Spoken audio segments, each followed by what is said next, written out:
and we warmly welcome him to this program. In addition, we have three speakers who will be joining us online. Sri Dinesh Nirmal, Senior Vice President at IBM Software, brings global industry perspectives on technology, innovation, and digital transformation. We warmly welcome Sir. Vice Chair.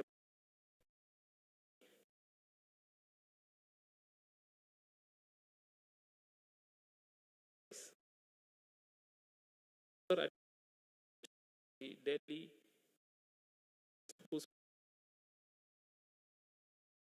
structural form. Welcome to you, sir.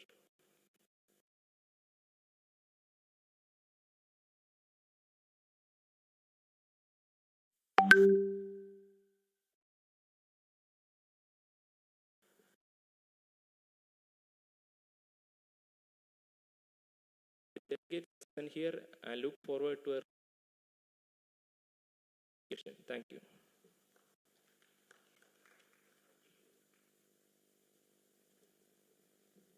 The Honorable Minister for Industries, Shri P. Rajiv. As industrialists, the sector and private sector, ladies and gentlemen. ഇന്ന് കേരളത്തെ സംബന്ധിച്ചിടത്തോളം vision 2031 എന്ന ഒരു തലം കണക്കാക്കിക്കൊണ്ട് വിവിധ മേഖലകളെ കേന്ദ്രീകരിച്ചുകൊണ്ട് നടത്തിയിട്ടുള്ള സെമിനാറുകളുടെ പരിസമാപ്തി എന്ന നിലയിൽ എന്റർപ്രൈസും ടെക്നോളജിയും ഇന്നൊവേഷനും വ്യക്തമായിട്ട് പറഞ്ഞാൽ വ്യവസായവും സാങ്കേതികവിദ്യയും നൂതന സങ്കല്പങ്ങളും ഇവയുടെ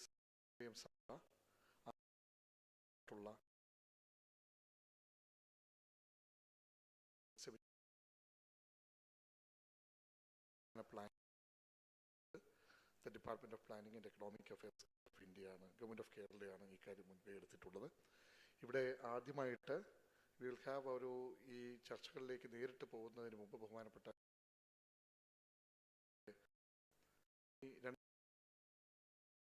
ചെയ്യുന്നത് എന്ത് എന്നത് ഒരു ദൃശ്യാവിഷ്കരണം ഒരു 7-8 മിനിറ്റുള്ള ഒരു വീഡിയോ പ്രസന്റേഷനിലേക്ക് എല്ലാവരെയും ക്ഷണിച്ചുകൊള്ളുന്നു.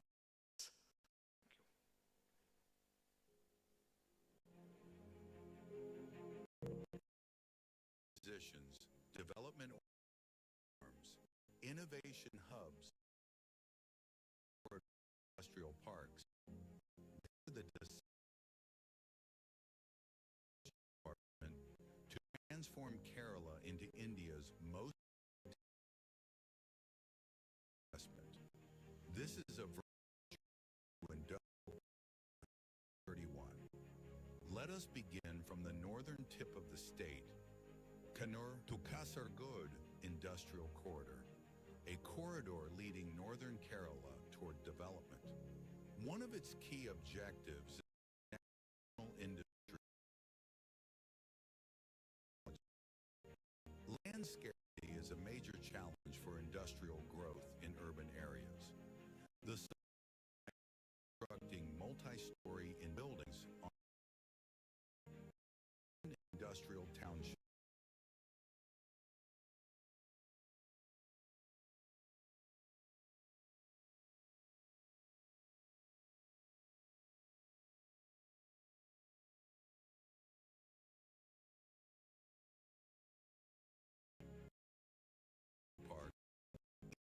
Plantations, processing units, research laboratories, and tourism development.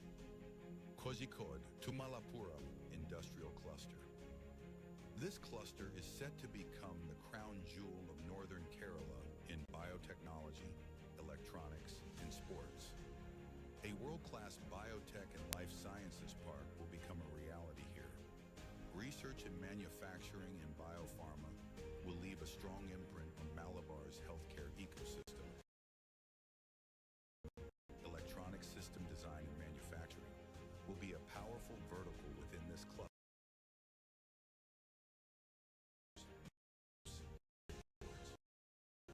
Arena Metropolis, a visionary concept for the sports sector. This sports world-class infrastructure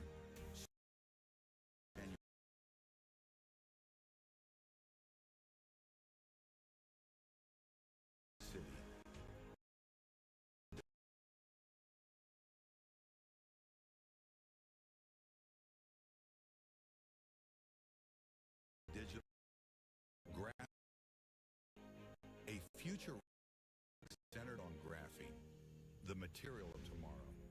The initiative aims to support engineering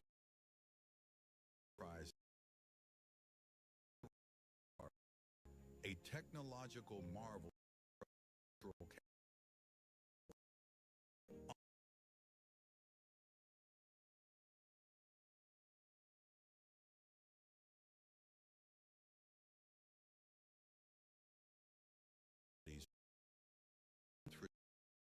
Strong hub. World hosting global located along the Kochi to Bengaluru corridor will be across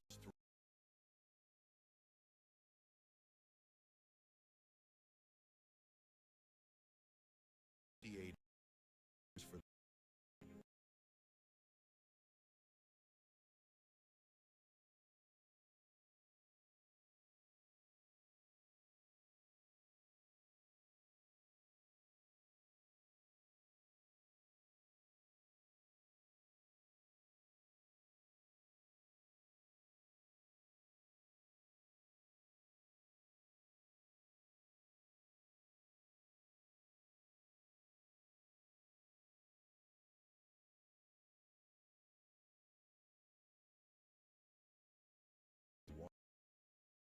biotech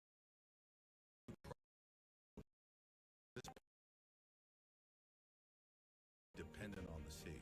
Column Mega Food Processing Park. A massive food processing park based on marine products, cocoa, and other local resources. The aim is to combine advanced technology, professional marketing, and branding. Kerala University for Skill Development and Entrepreneurship. A forward-looking initiative to help youth leverage new age opportunities. The strength of this project lies in academic industry collaboration, offering training to transform innovative ideas and discoveries into industrial and commercial ventures. Automotive Technology Hub Thiruvananthapuram. At a time when intelligent mobility is opening new possibilities,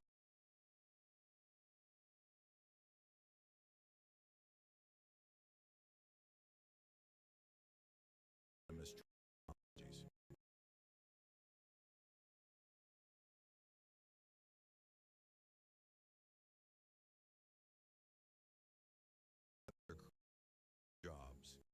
In Kerala,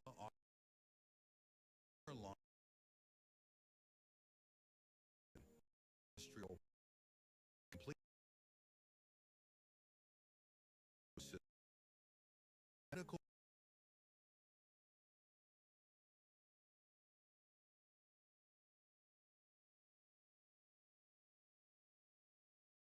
tech hub. The pharma biotech zone under this project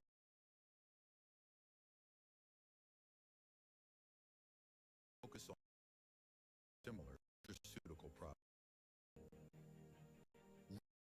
Kerala's time tradition, a new era of where natural fiber meets intelligent machines and precision processes. This is a modern choir industry powered by automation, clean energy, and global quality standards. Visakhapatnam Port and Outer Area Growth Corridor. Visakhapatnam Port is Kerala's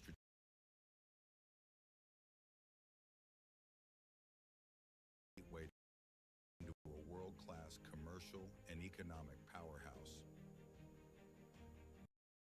The Visakhapatnam Area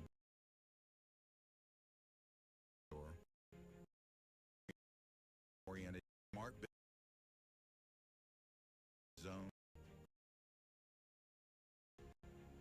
air industrial cluster Thiruvananthapuram built on the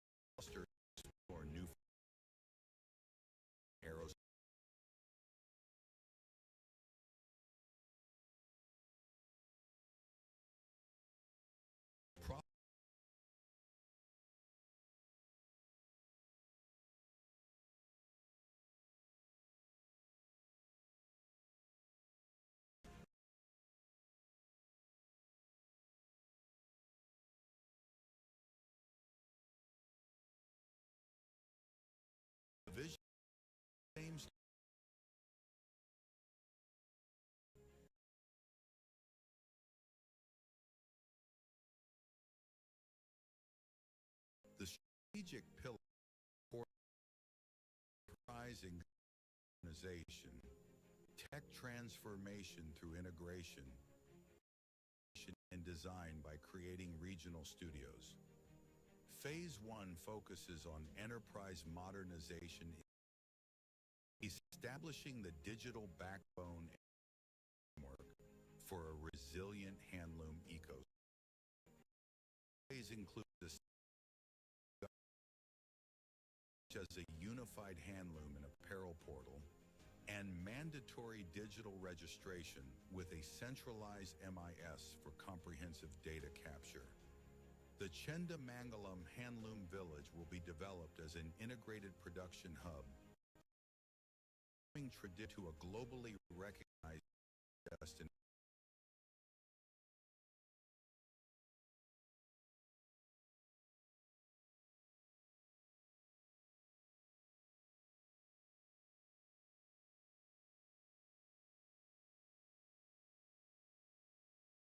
Knowledge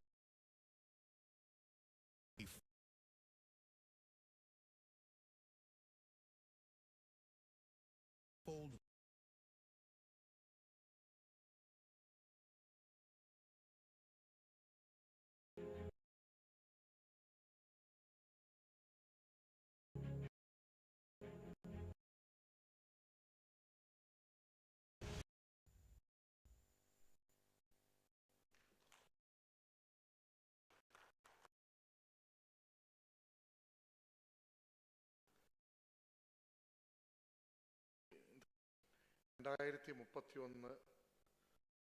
ദർശനം കൃത്യമായിട്ട് ആധുനികവും പരമ്പരാഗതവും അതുപോലെ എല്ലാമുള്ള ഒരു ദൃശ്യമാണ് നമ്മളിവിടെ.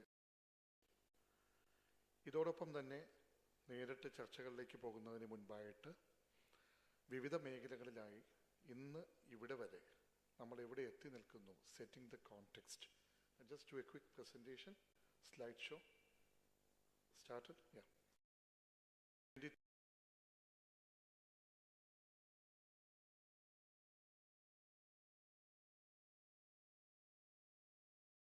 Transforming Kerala into premier industrial destination. പരിഷ്കാരങ്ങൾ, വ്യക്തമായിട്ടുള്ള corridors, innovation, practices. Next slide. ഒന്നാം സ്ഥാനം നമുക്ക് എല്ലാവർക്കും അറിയാവുന്ന പോലെ വിവിധ മേഖലകളിലായി ലഭിച്ചിട്ടുള്ളത് എക്കാലത്തും. അടുത്ത സ്ലൈഡ്.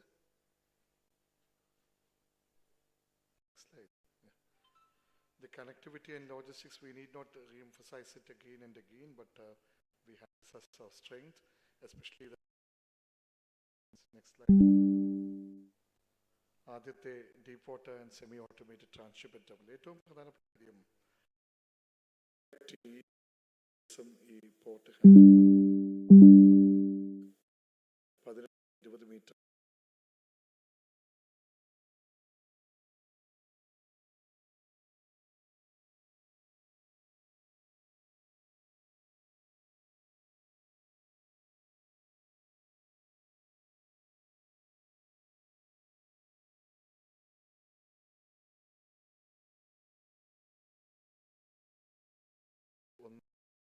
ആരംഭിച്ച ഇയർ ഓഫ് എന്റർപ്രൈസസിന്റെ അടിസ്ഥാനത്തിൽ 3.5 ലക്ഷത്തോളം പുതിയ യൂണിറ്റുകൾ നിലവിൽ വന്നു.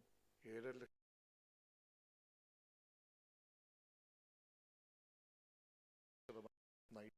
വനിതകളായി. അതിൽ നിന്നുള്ള ശക്തി ഉൾക്കൊണ്ടാണ് മിഷൻ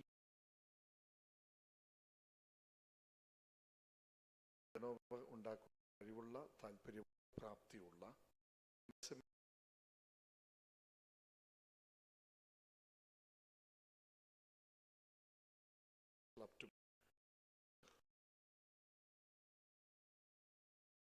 സിസ്റ്റം. നമ്മുടെ എക്സ്പോർട്ട് റവന്യൂ വളരുന്നത് ഇൻഫോ പാർക്കിലാകട്ടെ, ടെക്നോ പാർക്കിലാകട്ടെ, സൈബർ പാർക്കിലാകട്ടെ, അതിൻ്റെ വളർച്ച. അതോടൊപ്പം 40 ഉണ്ട്. അതൊരു 200-250 ഗ്ലോബൽ.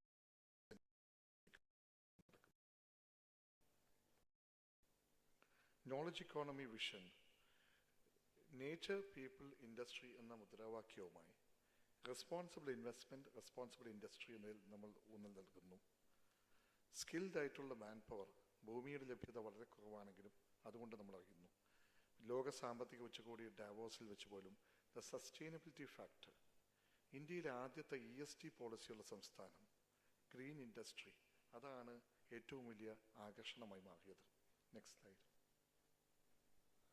2 വർഷമായിട്ട് നമുക്ക് ഈസ് ഓഫ് ഡൂയിങ് ബിസിനസ്സിൽ കിട്ടുന്ന ടോപ്പ് അച്ചീവർ സ്ഥാനം.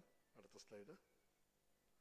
ഇൻവെസ്റ്റ് കേരള ഗ്ലോബൽ സമ്മിറ്റ് 449 ഈ എക്സ്പ്രഷൻസ് ആണ് ഗൗരവതരമായിട്ടുണ്ടായിരുന്നത്. അതിൽ 120 എണ്ണമായിരിക്കും, 109 120 എണ്ണം നിർമ്മാണത്തിലേക്ക് എത്തിക്കഴിഞ്ഞിരിക്കുന്നു. 25% plus, which would be the highest among the Indian states in terms of the transfer or the conversion from idea to reality. Next slide. Davos 1,18,000 കോടി expressions of interest sign ചെയ്തു. ജനുവരി 24 Davos അവസാനിച്ചു. ഇന്ന് ഫെബ്രുവരി മാസം 16. ഇതിനോടകം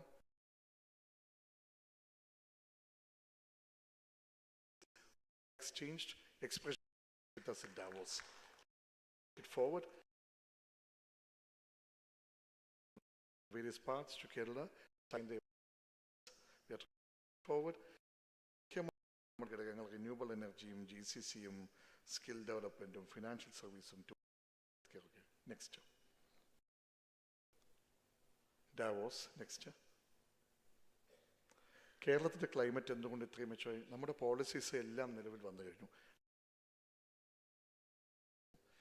പോളിസിയും നിലവിൽ വന്നു. നമ്മൾ ഇനി ലോജിസ്റ്റിക്സ് ആവട്ടെ, വ്യവസായത്തിൻ്റെ ഭാഗമായി ലാൻഡ് ലീസ് ഉദാരവൽക്കരിച്ചു. അതുപോലെ high tech manufacturing framework promotion policy, ആദ്യത്തെ ESG പോളിസിയും. And the industrial 2020 18ഓളം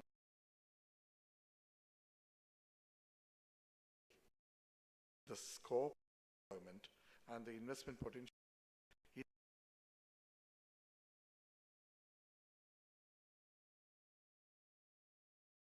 of the state, headed by the Chief Minister, looks into it, and you can certainly have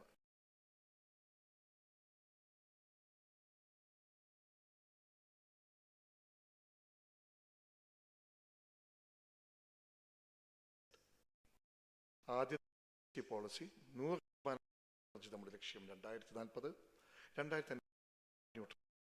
നേടിയെടുക്കുക എന്നത്. അതിനുവേണ്ടി tax credits, concession loans, green subsidies ഇവയെല്ലാം നൽകുവാൻ ഉദ്ദേശിക്കുന്നു. Next slide.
അതുപോലെ electronics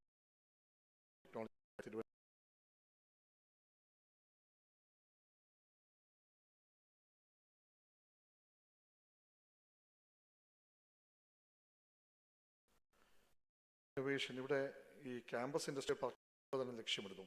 private industrial പാർക്കുകൾ ഇതിനോടകം തന്നെ 40 എണ്ണം നിലവിൽ വന്നു കഴിഞ്ഞു. 50ലേക്ക് നീങ്ങിക്കൊണ്ടിരിക്കുന്നു. ഒരു വ്യക്തി അല്ലെങ്കിൽ ഒരു കൂട്ടം വ്യക്തികൾ 10 മുതൽ 15 വരെ ഉണ്ടെങ്കിൽ ഉപയോഗിച്ചുകൊണ്ടിരിക്കുന്ന എല്ലാവിധ ആനുകൂല്യങ്ങളും എല്ലാവിധ ഈ സ്വകാര്യ ഇൻഡസ്ട്രിയൽ പാർക്കുകൾക്ക് ലഭിക്കുന്നു. It's become A kind of A game changer for the state. നിരവധി സ്വകാര്യ സംരംഭകർ മുന്നോട്ട് വന്നിരിക്കുന്നു. നെക്സ്റ്റ് വൺ, മിഷൻ 1 ലാഖിലേക്ക് പോകുന്നു. അടുത്തത് മിഷൻ 1 ലാഖിലേക്ക് പോകുന്ന 1 കോടി ടേൺ ഓവർ ഉണ്ടാക്കാൻ സാധിക്കുന്ന 1 ലക്ഷം MSകൾ എന്നതാണ് നമ്മൾ വെക്കുന്നത്.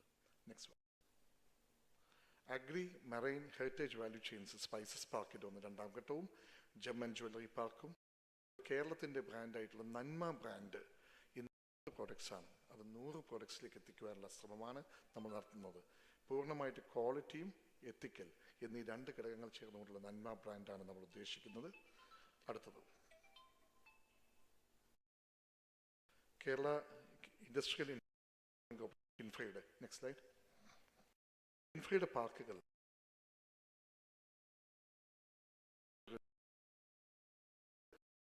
Next slide.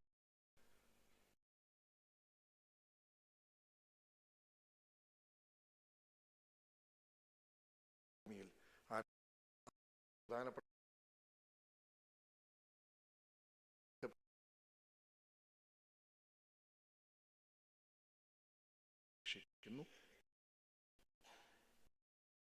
കൂടി എടുത്ത് ആഗ്രഹിക്കുന്ന 4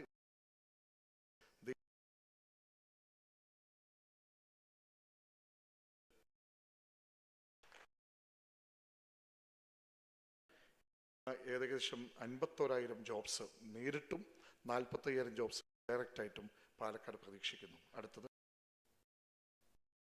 നെക്സ്റ്റ് സ്ലൈഡ്. പബ്ലിക്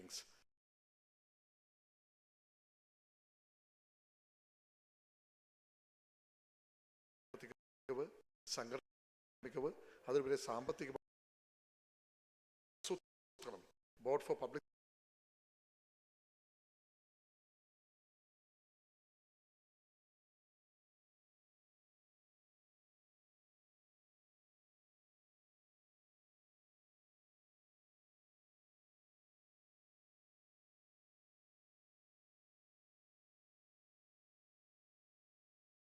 കോർപ്പറേഷൻ ഒക്കെ നടത്തിയത്.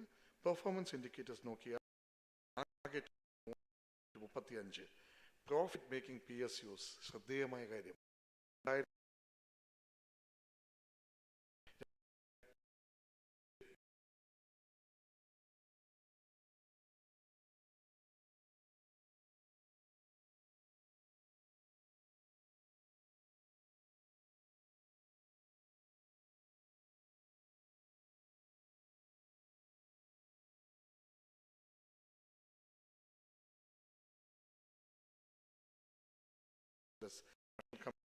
International collaborations.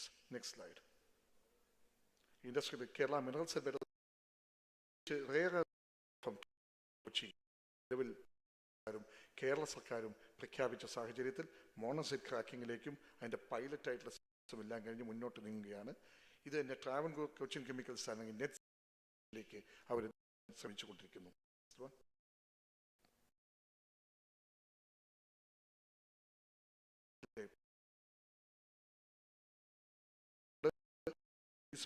ഇന്നത്തെ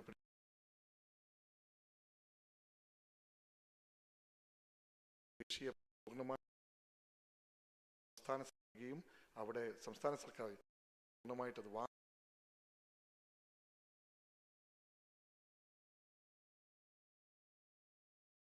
ഡൈവേഴ്സിഫിക്കേഷൻ പ്രോജക്റ്റ് സംസ്ഥാന സർക്കാർ അനുമതി നൽകുകയും ചെയ്തു.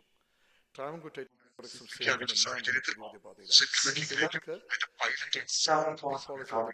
നടപ്പിലാക്കാൻ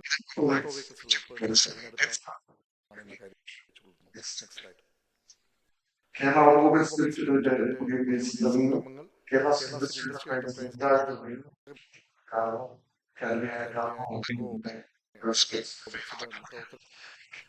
സോപ്സിന്റെ റിവൈവലും എല്ലാം ചെയ്യും.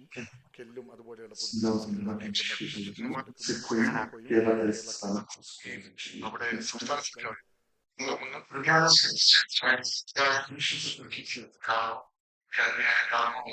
കയറും അതുപോലെ B2B പ്ലാറ്റ്ഫോം ഉപയോഗിച്ചുകൊണ്ട് കഴിയുന്നത്ര മെച്ചപ്പെടുത്തുവാനാണ് നമ്മൾ ഉദ്ദേശിക്കുന്നത്. കയറിന്റെ ആധുനികവൽക്കരണം വന്നിരിക്കുന്നു. Next slide. ഇൻഡസ്ട്രിയൽ സ്കെയിൽ കൺവേർഷനും നേരിട്ട് ഹസ്ക് പരിപാടിയും ആഗോളതലത്തിലുള്ള മാർക്കറ്റ് എക്സ്പാൻഷൻ നമ്മൾ ഉദ്ദേശിക്കുന്നു. Next slide. NCRMയും മറ്റും ചേർന്നുകൊണ്ട് ഈ കാര്യത്തിൽ ആധുനികവൽക്കരണം സുസാധ്യ. കേരള ഖാദി വലിയ ഇൻഡസ്ട്രിവൽക്കരണം ആധുനികവൽക്കരണം യന്ത്രങ്ങളുടെ കാര്യത്തിൽ പരിമിതമായിട്ടുള്ള ടെക്നോളജി ഇക്കോസിസ്റ്റം ബിൽഡിങ്ങും അതിനുവേണ്ടി സസ്റ്റൈനബിലിറ്റി ബേസ്ഡ് ആയിട്ടുള്ള മോഡേണൈസേഷൻ നടത്തുന്നു. മെച്ചപ്പെട്ട ക്ലസ്റ്ററുകൾ രൂപീകരിക്കാൻ വേണ്ടി ശ്രമിക്കുന്നു. Next slide.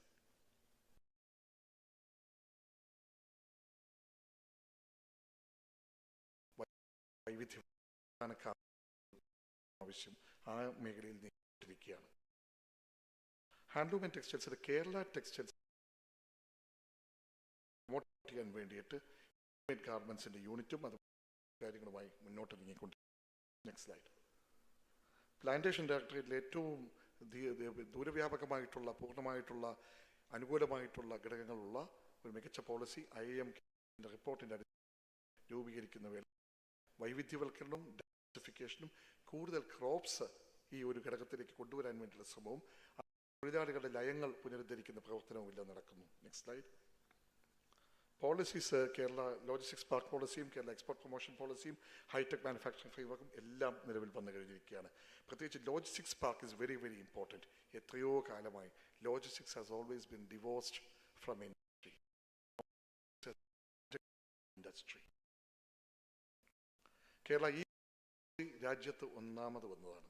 കഴിയുന്നത്ര ഇൻസെൻറ്റീവ്സ് നൽകിക്കൊണ്ട് ദേശീയ അന്തർദേശീയ തലത്തിൽ ഏറ്റവും അധികം ശ്രദ്ധാകേന്ദ്രമായിരിക്കുന്നത് ഈ രാജ്യത്ത് ഒന്നാമത്തെ ESG പോളിസി കേരളത്തിലാണ്. ഗ്രീൻ ഇൻഡസ്ട്രിയിൽ ഫോക്കസ്ഡ് ആയിട്ടുള്ള കേരളമാണ്. അടുത്തത്. Kerala is ready for business, ready for growth. Are you ready? Unstoppable Kerala. Thank you very much. അടുത്തതായി ഇന്നത്തെ മുഖ്യ പ്രസംഗം നടത്തുന്നതിനായിട്ട് നമ്മുടെ ഈ പൂർണ്ണമായിട്ടുള്ള പരിഷ്കാരങ്ങൾക്കും ഈ വികസനത്തിനും നേട്ടം തന്നെ നടനായിട്ടുള്ള ബഹുമാനപ്പെട്ട വ്യവസായ നിയമ കയർ വകുപ്പ് മന്ത്രി ശ്രീ P. രാജീവ് ക്ഷണിച്ചുകൊള്ളുന്നു.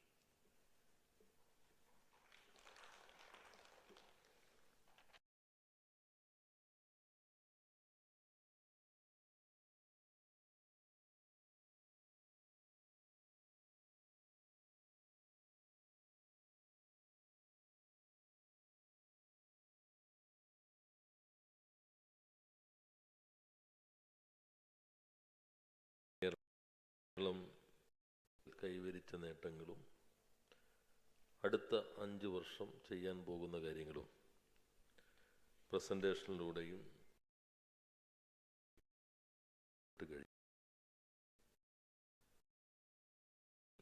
വ്യവസായ നേരത്തെ 2031 വ്യവസായത്തെക്കുറിച്ചുള്ള സെമിനാറിൽ എല്ലാ മേഖലയിലും നിന്നുള്ള ആളുകൾ പങ്കെടുക്കുകയും അവരുടെ അഭിപ്രായങ്ങൾ കൂടി കേട്ടിട്ട് ക്രോഡീകരിക്കുകയും ചെയ്യുന്നതാണ്. ഇന്നത്തെ ഒരു പ്രശ്നമുള്ളത്, ഇന്ന് നമ്മുടെ ഇതിൽ മാത്രമായിട്ട് ഒതുങ്ങുന്നില്ല. എന്റർപ്രൈസ് ടെക്നോളജി ആൻഡ് ഇന്നോവേഷൻ ആണ്. അപ്പോൾ അതിനൊരു ബ്രോഡർ സ്കോപ്പിലാണ് ഈ പ്ലാനിങ്.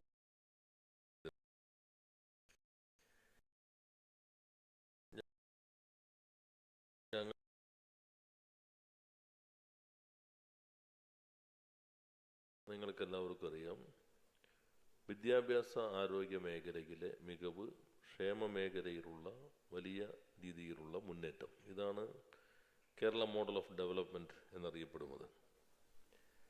എന്നാൽ ഈ കേരള മോഡൽ ഓഫ് ഡെവലപ്മെൻറ്റ് 2 പ്രശ്നങ്ങൾ അഭിസംബോധന ചെയ്യേണ്ടി വന്നിട്ടുണ്ട്. ഒന്ന്, second generation problems of the Kerala model of development. Education വ്യാപകമായി, ദെൻ ക്വാണ്ടിറ്റി ടു ക്വാളിറ്റി, അതൊരു സെക്കൻഡ് ജനറേഷൻ പ്രോബ്ലമാണ്. ചില സാമ്പത്തിക ശാസ്ത്രജ്ഞന്മാർ second generation crisis of Kerala model of development എന്നും പറയും. That is only problem.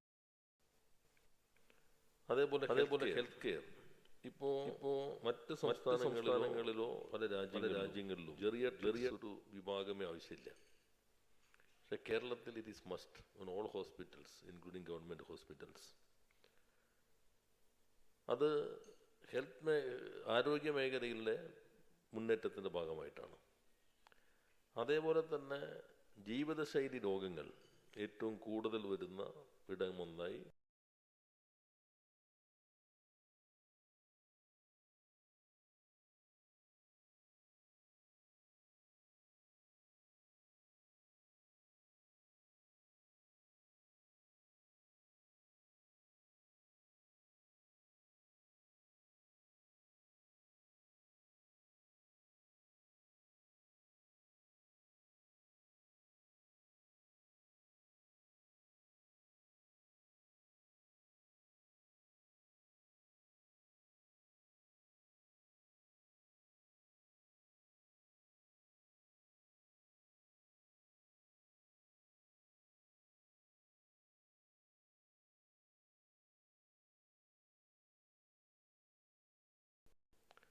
Kerala മോഡലിൻ്റെ ഈ പുതിയ ചലഞ്ചസിനെ വലിയ പ്രോബ്ലംസിനായി കണ്ടതിനെ അഡ്രസ്സ് ചെയ്തുകൊണ്ട് മുന്നോട്ട് കൊണ്ടുപോകാൻ കഴിഞ്ഞു. എഡ്യൂക്കേഷൻ ക്വാളിറ്റി എഡ്യൂക്കേഷനിലേക്ക് വന്നു, ഹെൽത്ത് കെയർ ക്വാളിറ്റി ഹെൽത്ത് കെയറിലേക്ക് വന്നു. പ്രൈവറ്റ് ആശുപത്രികളിൽ മാത്രം സാധ്യമായിരുന്ന ആധുനിക ചികിത്സാ സൗകര്യങ്ങൾ സാധാരണക്കാർക്കും പ്രാപ്യമാകുന്ന ഒരു പബ്ലിക് ഹെൽത്ത് കെയർ സിസ്റ്റം നമ്മുടെ നാട്ടിലുണ്ടായി. അപ്പോൾ ഇത് ഈ പ്രോബ്ലംസിനെ അഡ്രസ്സ് ചെയ്തതിൽ പ്രധാനപ്പെട്ടതാണ്. വെൽഫെയർ ഒന്നുകൂടി എക്സ്പാൻഡ് ചെയ്തു, അത് വർദ്ധിപ്പിക്കുന്നു. അതുപോലെ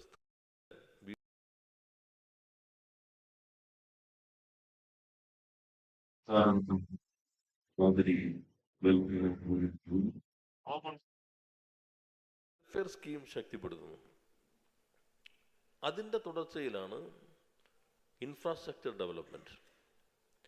അതിൽ നേരിടുന്ന ഒരു ക്രൈസിസ് എന്നുള്ളത് ഇൻഫ്രാസ്ട്രക്ചർ ഡെവലപ്മെൻറ്റിന് ആവശ്യമായ വലിയ നിക്ഷേപങ്ങൾ വരും.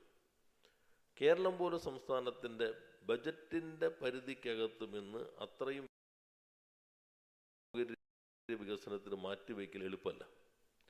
പ്രത്യേകിച്ചും ക്ഷേമ കാര്യങ്ങളിലുള്ള ഊന്നൽ ഒരു വെൽഫെയർ സ്റ്റേറ്റ് എന്നുള്ള കാഴ്ചപ്പാടോടുകൂടി മുന്നോട്ട് പോകുമ്പോൾ അവിടെയാണ് ശ്രീ ശിവദാസ് ധനകാര്യ വകുപ്പ് മന്ത്രി ആയിരുന്ന ഘട്ടത്തിൽ രൂപപ്പെടുത്തിയ കിഫ്ബി പുതിയ കാലത്തിൻ്റെ ആവശ്യങ്ങൾ കൂടി പരിഗണിച്ചുകൊണ്ട് 2016 ഗവൺമെൻറ് അതിനെ പുനഃസംഘടിപ്പിച്ചു. അതിന് കുറേ കൂടി പെർസ്പെക്റ്റീവ് മാറി. അതുവഴി വലിയ തോതിലുള്ള നിക്ഷേപം ഇൻഫ്രാസ്ട്രക്ചർ ഡെവലപ്മെൻറ്റിന് വേണ്ടി ചെലവഴിച്ചു. Physical and virtual connectivity. പിന്നെ നമ്മൾ ഉൽപ്പാദന മേഖലയിൽ കേന്ദ്രീകരിച്ചു വ്യവസായത്തെ സംബന്ധിച്ച്. ഇപ്പം കഴിഞ്ഞ 10 വർഷം തുടർച്ചയാണ് നമ്മളൊരു 37 വരെ അല്ലെങ്കിൽ 47 വരെ ഓടുമ്പോൾ ആദ്യം തന്നെ നമ്മൾ അതിവേഗതയിൽ ഓടില്ല, പതുക്കെ കഴിഞ്ഞ ആദ്യത്തെ 16-21 ഈ വ്യവസായം പോലെ വല്ലാതെ പരുക്കനായി കുണ്ടും കുഴിയുമൊക്കെ കിടക്കുന്ന ഒരു ട്രാക്കിലാണ് ഓടാൻ തുടങ്ങുന്നത്. അപ്പോൾ അതൊന്ന് ലെവൽ ചെയ്ത് പതുക്കെ ഓടി വന്നുള്ളൂ. ഈ കഴിഞ്ഞ 5 വർഷം നമ്മളൊന്ന് അതിൻ്റെ സ്പീഡ് പെട്ടെന്നൊന്ന് ആനുപാതികമായോ പിന്നെ മാറ്റങ്ങൾക്കനുസരിച്ചോ വേഗതയിൽ കൂട്ടി. അങ്ങനെയാണ് നമ്മൾ റാങ്കിങ്ങിൽ ഒന്നാമതായി. ഇൻവെസ്റ്റ് സബ്മിറ്റിലേക്ക് നിക്ഷേപങ്ങൾ വന്നു.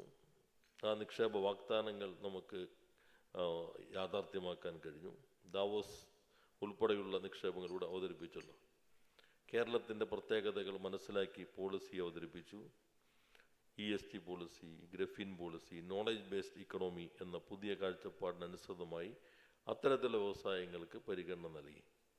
യഥാർത്ഥത്തിൽ ഇപ്പം നമ്മൾ ഈ ഓട്ടത്തിൻ്റെ ഒരു വേഗത ഒന്ന് കൂടിയിട്ടുള്ളൂ. ഇതിൻ്റെ ഗുണം കിട്ടണമെങ്കിൽ ഒരു 10 വർഷം കൂടി ഇതേ താളത്തിൽ ഓടണം, ഏറ്റവും ചുരുങ്ങിയത്. ഇപ്പോൾ വന്നിട്ടുള്ള മാറ്റങ്ങളുടെ ഗുണം ഇതേ താളത്തിൽ പോയാലാണ് ഇത് നമുക്ക് ശരിക്കും ഈ കേരളത്തെ ഈ ഉദ്ദേശിക്കുന്ന രൂപത്തിലേക്ക് മാറ്റാൻ കഴിയുള്ളൂ.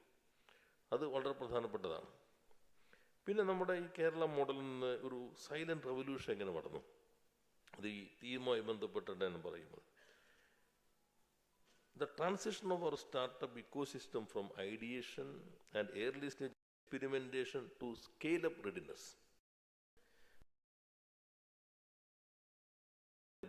Building globally relevant products, closing large funding rounds, entering international markets and demonstrating commercial maturity. അത് നമ്മുടെ സ്റ്റാർട്ടപ്പ് സിസ്റ്റത്തിൻ്റെ പ്രധാനപ്പെട്ട ഭാഗമാണ്. നമ്മൾ തുടർച്ചയായിട്ട് 1ാം റാങ്കിലേക്ക് എത്തുന്നു. നല്ലൊരു അഫോർഡബിൾ ഇക്കോസിസ്റ്റം സ്റ്റാർട്ടപ്പിന് നമുക്ക് കേരളത്തിൽ ഉണ്ടാക്കാൻ കഴിഞ്ഞിട്ടുണ്ട്. അതുപോലെ നമ്മുടെ ഇക്കോസിസ്റ്റം നമ്മൾ യഥാർത്ഥത്തിൽ കേരളത്തിൽ 10 വർഷം എങ്ങനെ ഇക്കോസിസ്റ്റം ഡ്രൈവിംഗ് ആയി എന്നത് വിസിബിൾ ആയിട്ടില്ല. അപ്പോൾ സെൻറ്റർ ഓഫ് എക്സലൻസ് ഓൺ ന്യൂട്രോസ്യൂട്ടിക്കൽസ് ഇവിടെ വന്നു. സെൻറ്റർ ഓഫ് എക്സലൻസ് ഓൺ മൈക്രോബയോൺ അത് ഇവിടെ തിരുവനന്തപുരത്താണ്. ഐസർ തിരുവനന്തപുരത്താണ്. First digital university of the country ഇവിടെ കേരളത്തിൽ വന്നു. Centre of excellence on synthetic biology കൊച്ചിയിൽ വന്നു. Centre of excellence on sustainable development ഇതിൻ്റെ ഭാഗമായിട്ട് വന്നു. One of the best virology lab of the country അത് ഇവിടെ ഡെവലപ്പ് ചെയ്തു. ഇങ്ങനെ ഒരു വലിയ ഇക്കോസിസ്റ്റം ഇതിൻ്റെ ഭാഗമായി നമ്മൾ ഗുണപ്രദമാകുന്ന രൂപത്തിൽ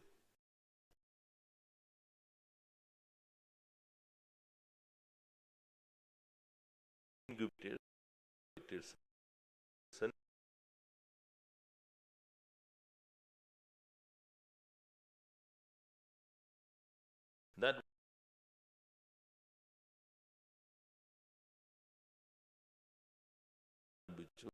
അപ്പോൾ പഴയ സ്വഭാവം മാറി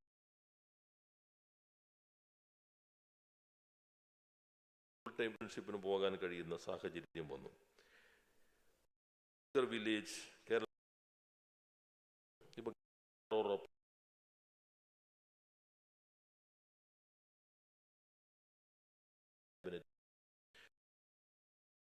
പ്രൊഡക്റ്റ് ഇപ്പോൾ കേരള കമ്പനി വിദേശ യൂണിവേഴ്സിറ്റിയുമായി ചേർന്ന് ഇറക്കിയിട്ടുണ്ട്. നമ്മുടെ വ്യക്തത നേരത്തെ ഉള്ളതിന് വ്യത്യസ്തമായി where ideas can move seamlessly from concept to prototype. നേരത്തെ prototype to product and from product to market. നേരത്തെ നിന്ന് മാറി കണ്ടിന്യൂസ് സിസ്റ്റം ഒരു ശരിയായ രൂപത്തിൽ മുന്നോട്ട്. This density of innovation infrastructure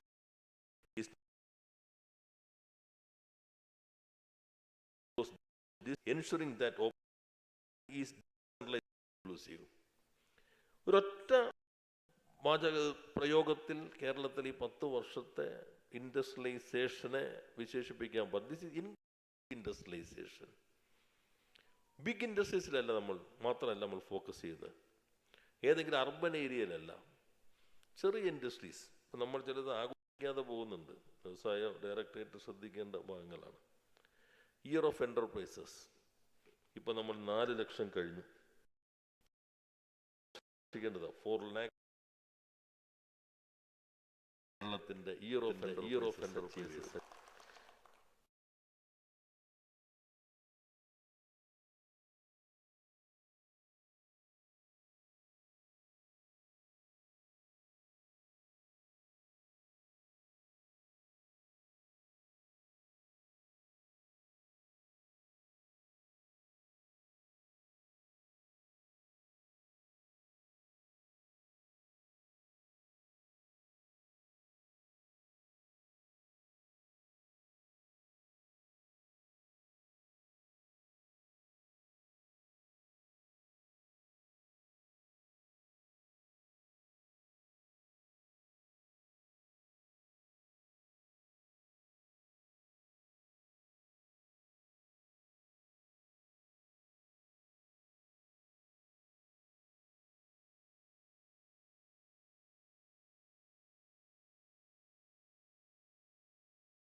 With 1 crore average turnover. That means 1 lakh crore turnover ഉള്ള 1 ലക്ഷം industries കേരളത്തിലേക്ക് വരും, കേരളത്തിൽ വികസിക്കും. മറുവശത്ത് നമ്മുടെ മിഷൻ 1000 ഉണ്ട്. മിഷൻ 1000 സെയിം ആണ്. 1000 enterprises with 100 crore, 100 crore average turnover. That means 1000 into 100, 1 lakh crore in turnover. ഇപ്പുറത്ത് ചെറിയ 1 crore with 1 lakh turnover, that means 1 lakh crore turnover. അപ്പോൾ ഈ 1 + 1 2 lakh crores ഉള്ള ഒരു പുതിയ ഇതുകൂടി വരുന്നതുകൊണ്ട് നമ്മുടെ ഇക്കണോമിക്ക് വലിയ മുന്നേറ്റം ഉണ്ടാവും. ഈ വെൽഫെയർ കാര്യങ്ങളെല്ലാം നമുക്ക് നിലനിർത്തി പോകാൻ കഴിയും. അതിൽ in this journey from startup to scale up requires a strong knowledge backbone and universal access to digital infrastructure. Kerala is today India's first state of formally recognized basic right. Through the Kerala Fiber Optic Network, we are building a digital spine that connects government institutions, households, enterprises, and even the most remote tribal hamlets. This is not merely about connectivity, it is about equity. When digital access reaches places like Attapadi or Kuttur, it ensures that geography no longer determines opportunity. Kerala's ambition is to become a fully digitally literate state. Cities and local bodies that have already achieved complete digital inclusion demonstrate what is possible when political will, administrative capacity, and community participation coverage. And also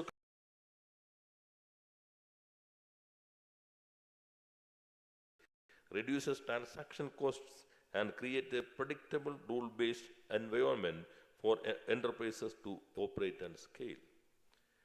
At the core of this transformation lies the Kerala Knowledge Economy mission.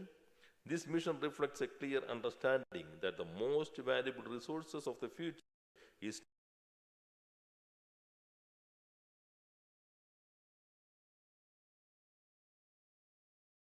available talent pool, highly skilled human resources. അതാണ് കേരളത്തിൻ്റെ പ്രധാനപ്പെട്ട ഒരു strength എന്നുള്ളത്. By focusing on large-scale skilling, upskilling, and job matching through digital platforms, the mission aims to create lakhs of meaningful employment opportunities in knowledge-intensive sectors.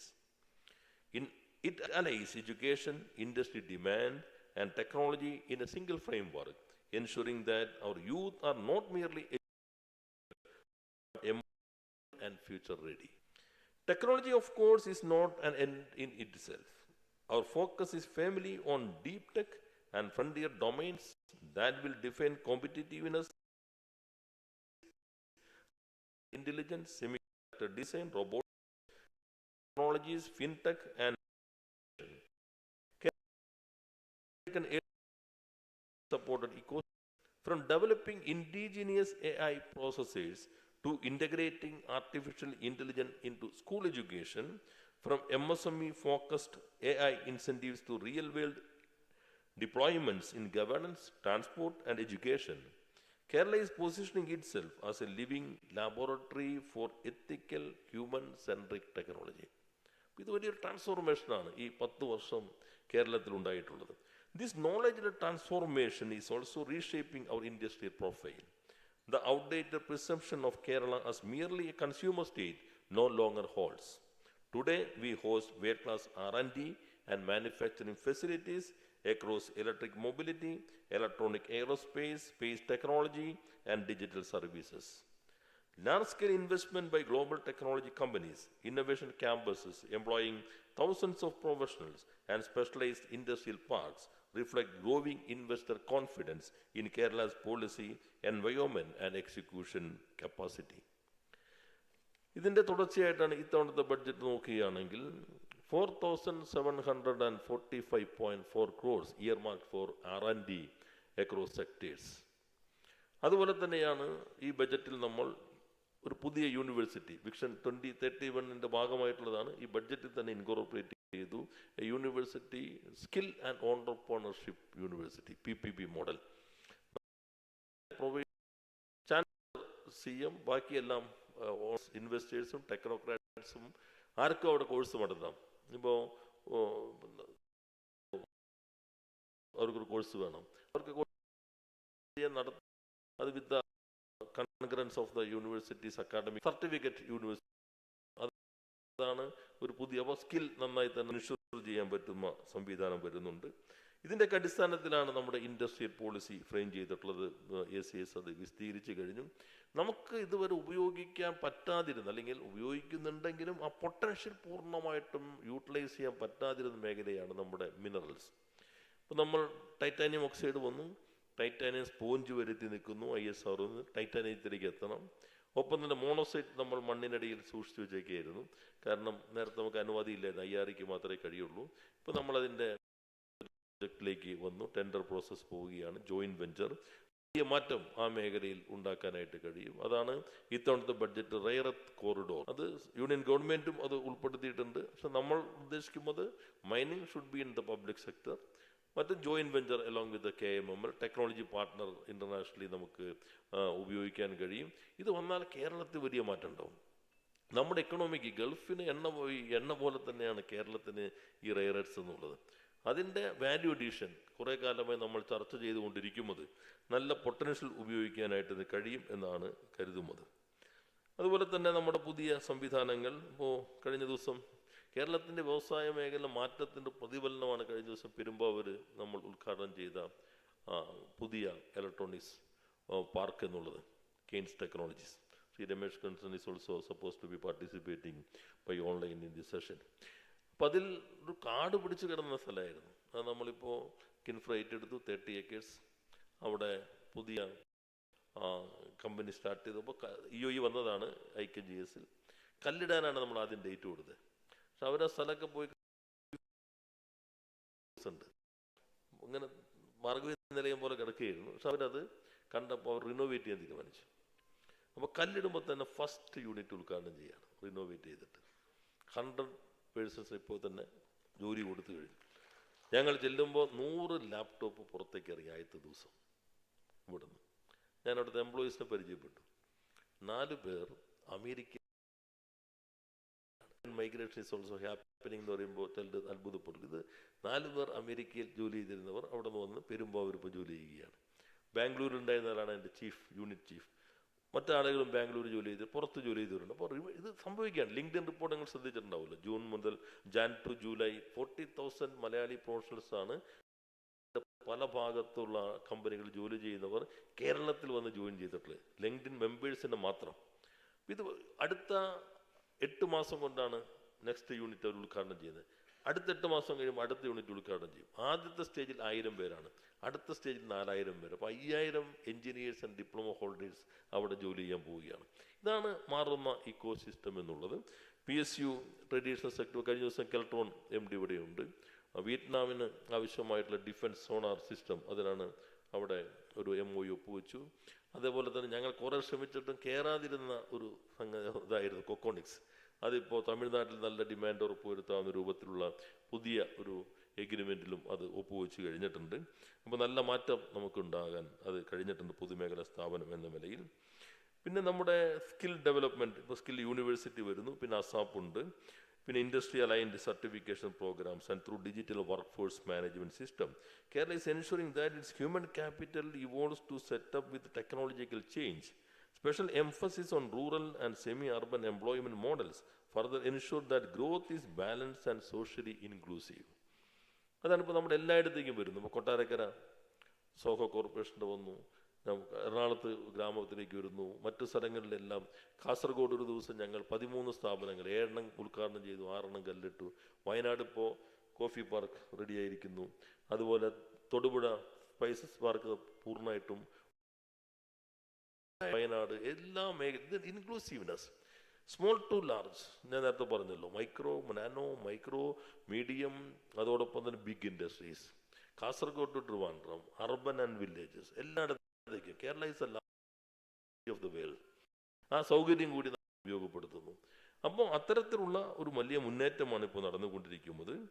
As we deliberate in this session on enterprises, technology and innovation, it is important to recognize that Kerala's approach is not about chasing trends, but about shapes. Our objective is not merely faster growth, but better growth, growth that is resilient, ethical, environmentally responsible, and socially inclusive. We seek to build enterprises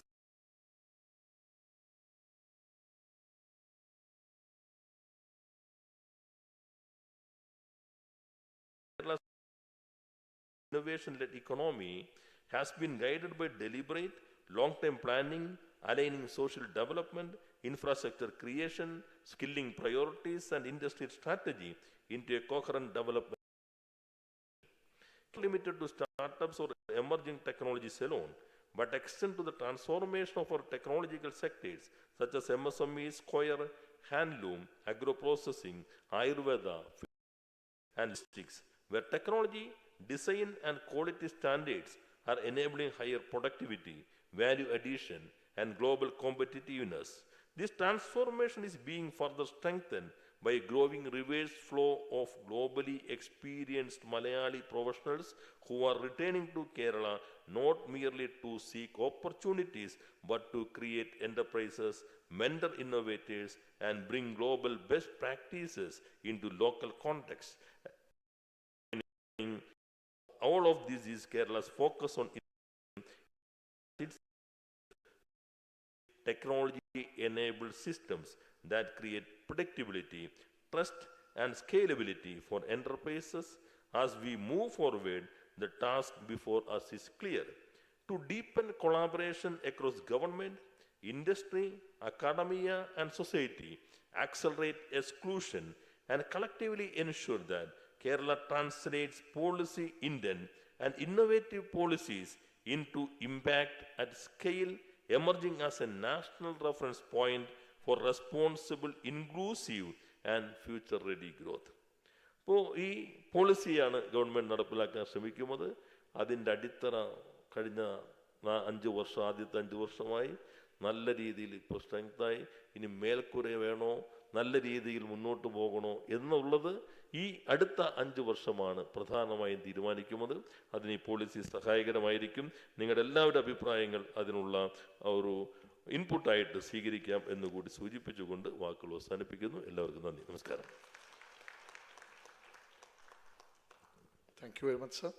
നമ്മുടെ speakers ആരംഭിക്കുകയാണ്. ആദ്യമായിട്ട് നമ്മളെ എല്ലാ കാലത്തും വ്യവസായത്തിന് വേണ്ട മാർഗനിർദ്ദേശങ്ങൾ സംസ്ഥാന പ്ലാനിംഗ് ബോർഡിൻ്റെ ഏറ്റവും നമ്മുടെ വിദഗ്ധ അംഗം ശ്രീ നമശിവായം സാറ്, അദ്ദേഹത്തിന് ഇന്നിവിടെ എത്തിച്ചേരാൻ സാധിച്ചിട്ടില്ല. Sir, you are online from Bangalore. Mister V Namasivayam.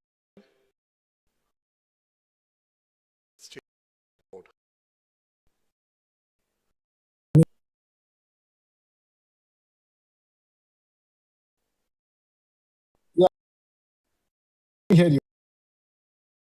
you.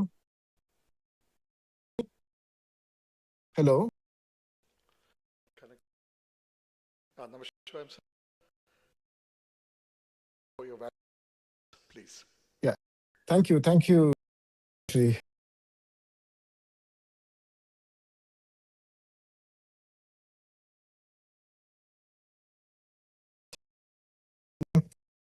The intention of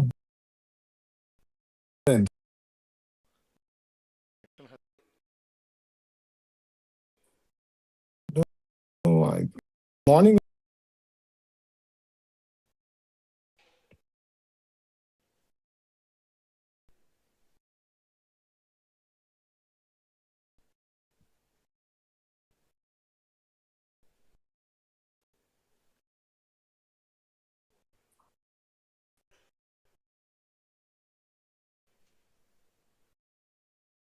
Audio.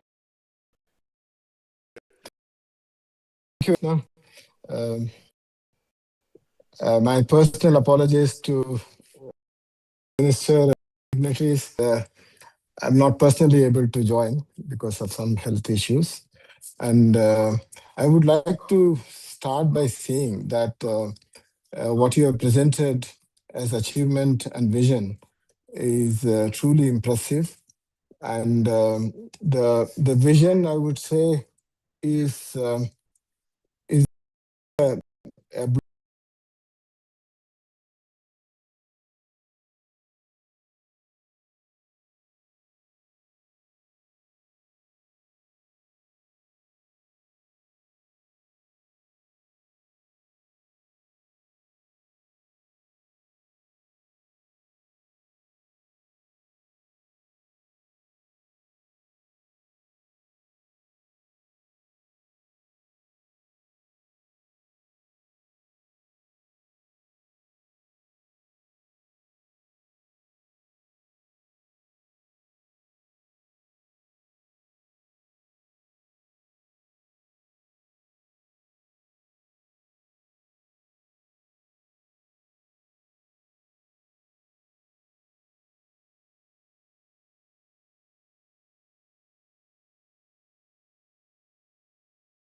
how the digital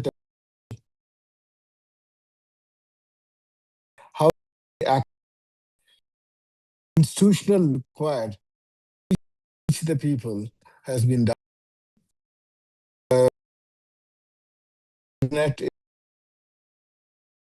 only ability of technology. Put a pole in a village and say it's electrified. We want every household in the villages to be electrified. Similarly, we don't cable and say that internet is available and accessed. We make every households, and especially the poorer households, also able to access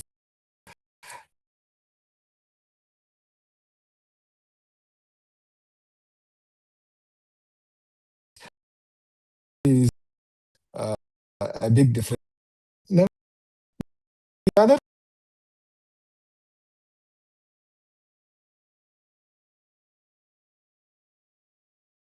we all,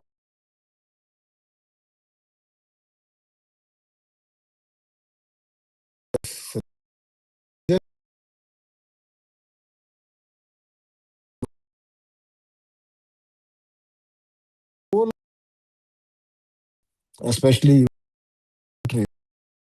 today, are saying that more industrial policies to make sure that manufacturing in Kerala and uh, about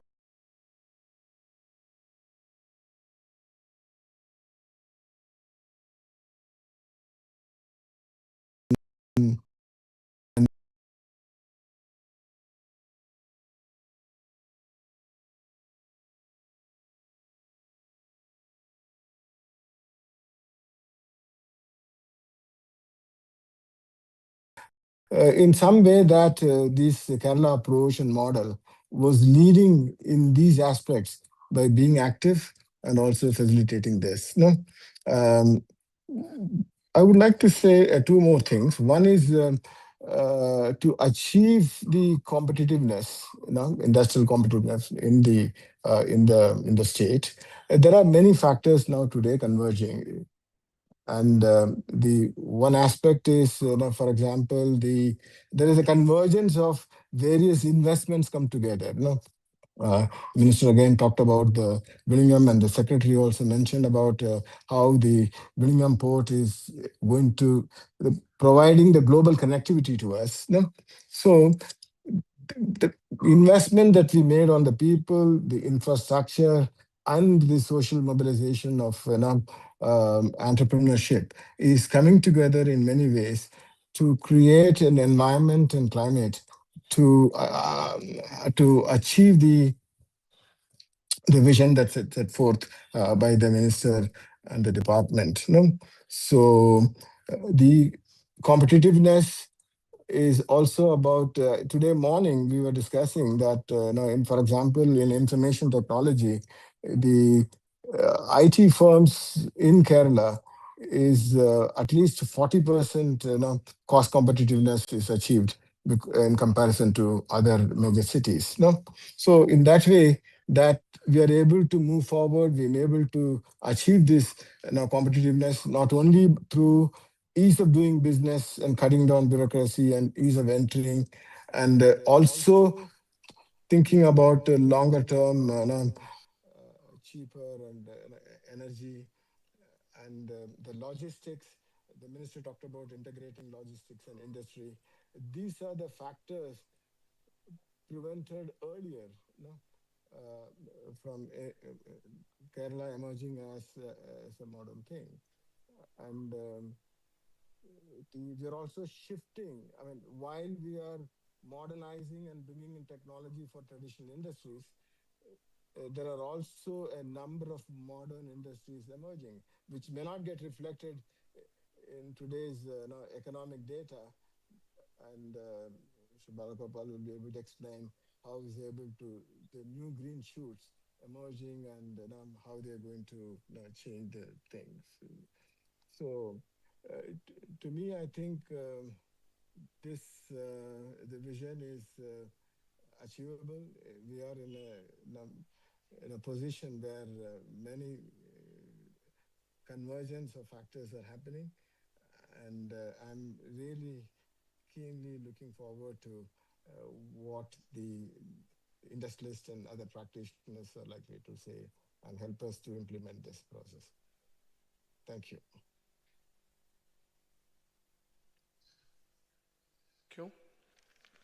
ബഹുമാനപ്പെട്ട Shri Namasivayam V Namasivayam member planning board നന്ദി രേഖപ്പെടുത്തുന്നു. അടുത്തതായി സംസാരിക്കുവാനായിട്ട് time is a factor, therefore I would request all our speakers to be very precise and quick enough. Mr. V.K.C. Razak, Managing Director, V.K.C. Group, and the Chairman, Confederation of Indian Industry, Kerala State Council, please.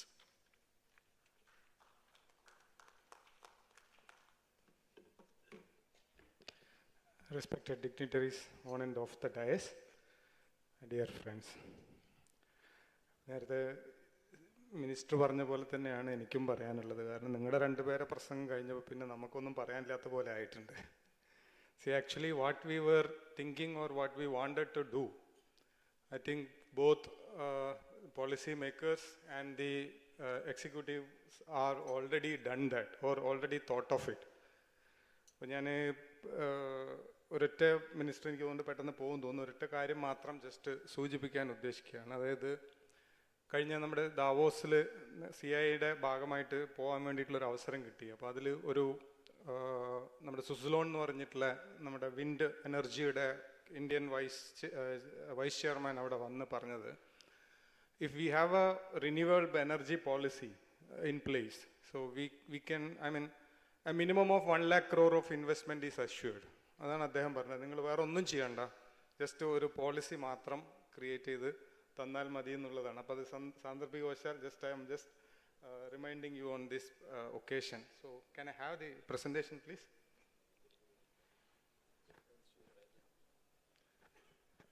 Next slide. So I'll start with the ministrum നമ്മുടെ അനീഷ് സാറും പറഞ്ഞത് തന്നെയാണ് എനിക്കും പറയാനുള്ളത്. നമ്മുടെ is of doing business അത് തുടങ്ങാൻ പ്രത്യേകിച്ച് ഒരു കാരണമുണ്ട്. കാരണം നമ്മുടെ is of doing business ranking തുടങ്ങുന്നത് DPIIT തുടങ്ങുന്നത് 2015 അപ്പോൾ 2015 കഴിഞ്ഞ് 2019 അതായത് 5 കൊല്ലം കൊണ്ട് നമ്മുടെ അതായത് 18 ആ ഒരു നമ്മുടെ പൊസിഷൻ എന്ന് പറയുന്നത് ഇന്ത്യയിൽ ഏറ്റവും അവസാനത്തെ പൊസിഷനാണ്. നമ്മുടെ പിറകിൽ പിന്നെ ആരും ഉണ്ടായിരുന്നില്ല. ആ ഒരു ചേഞ്ച് നമ്മളൊരു 3 വർഷം കൊണ്ട് 15ലേക്കും അടുത്ത വർഷം 1ലേക്കും മാറി എന്നുള്ളതാണ്.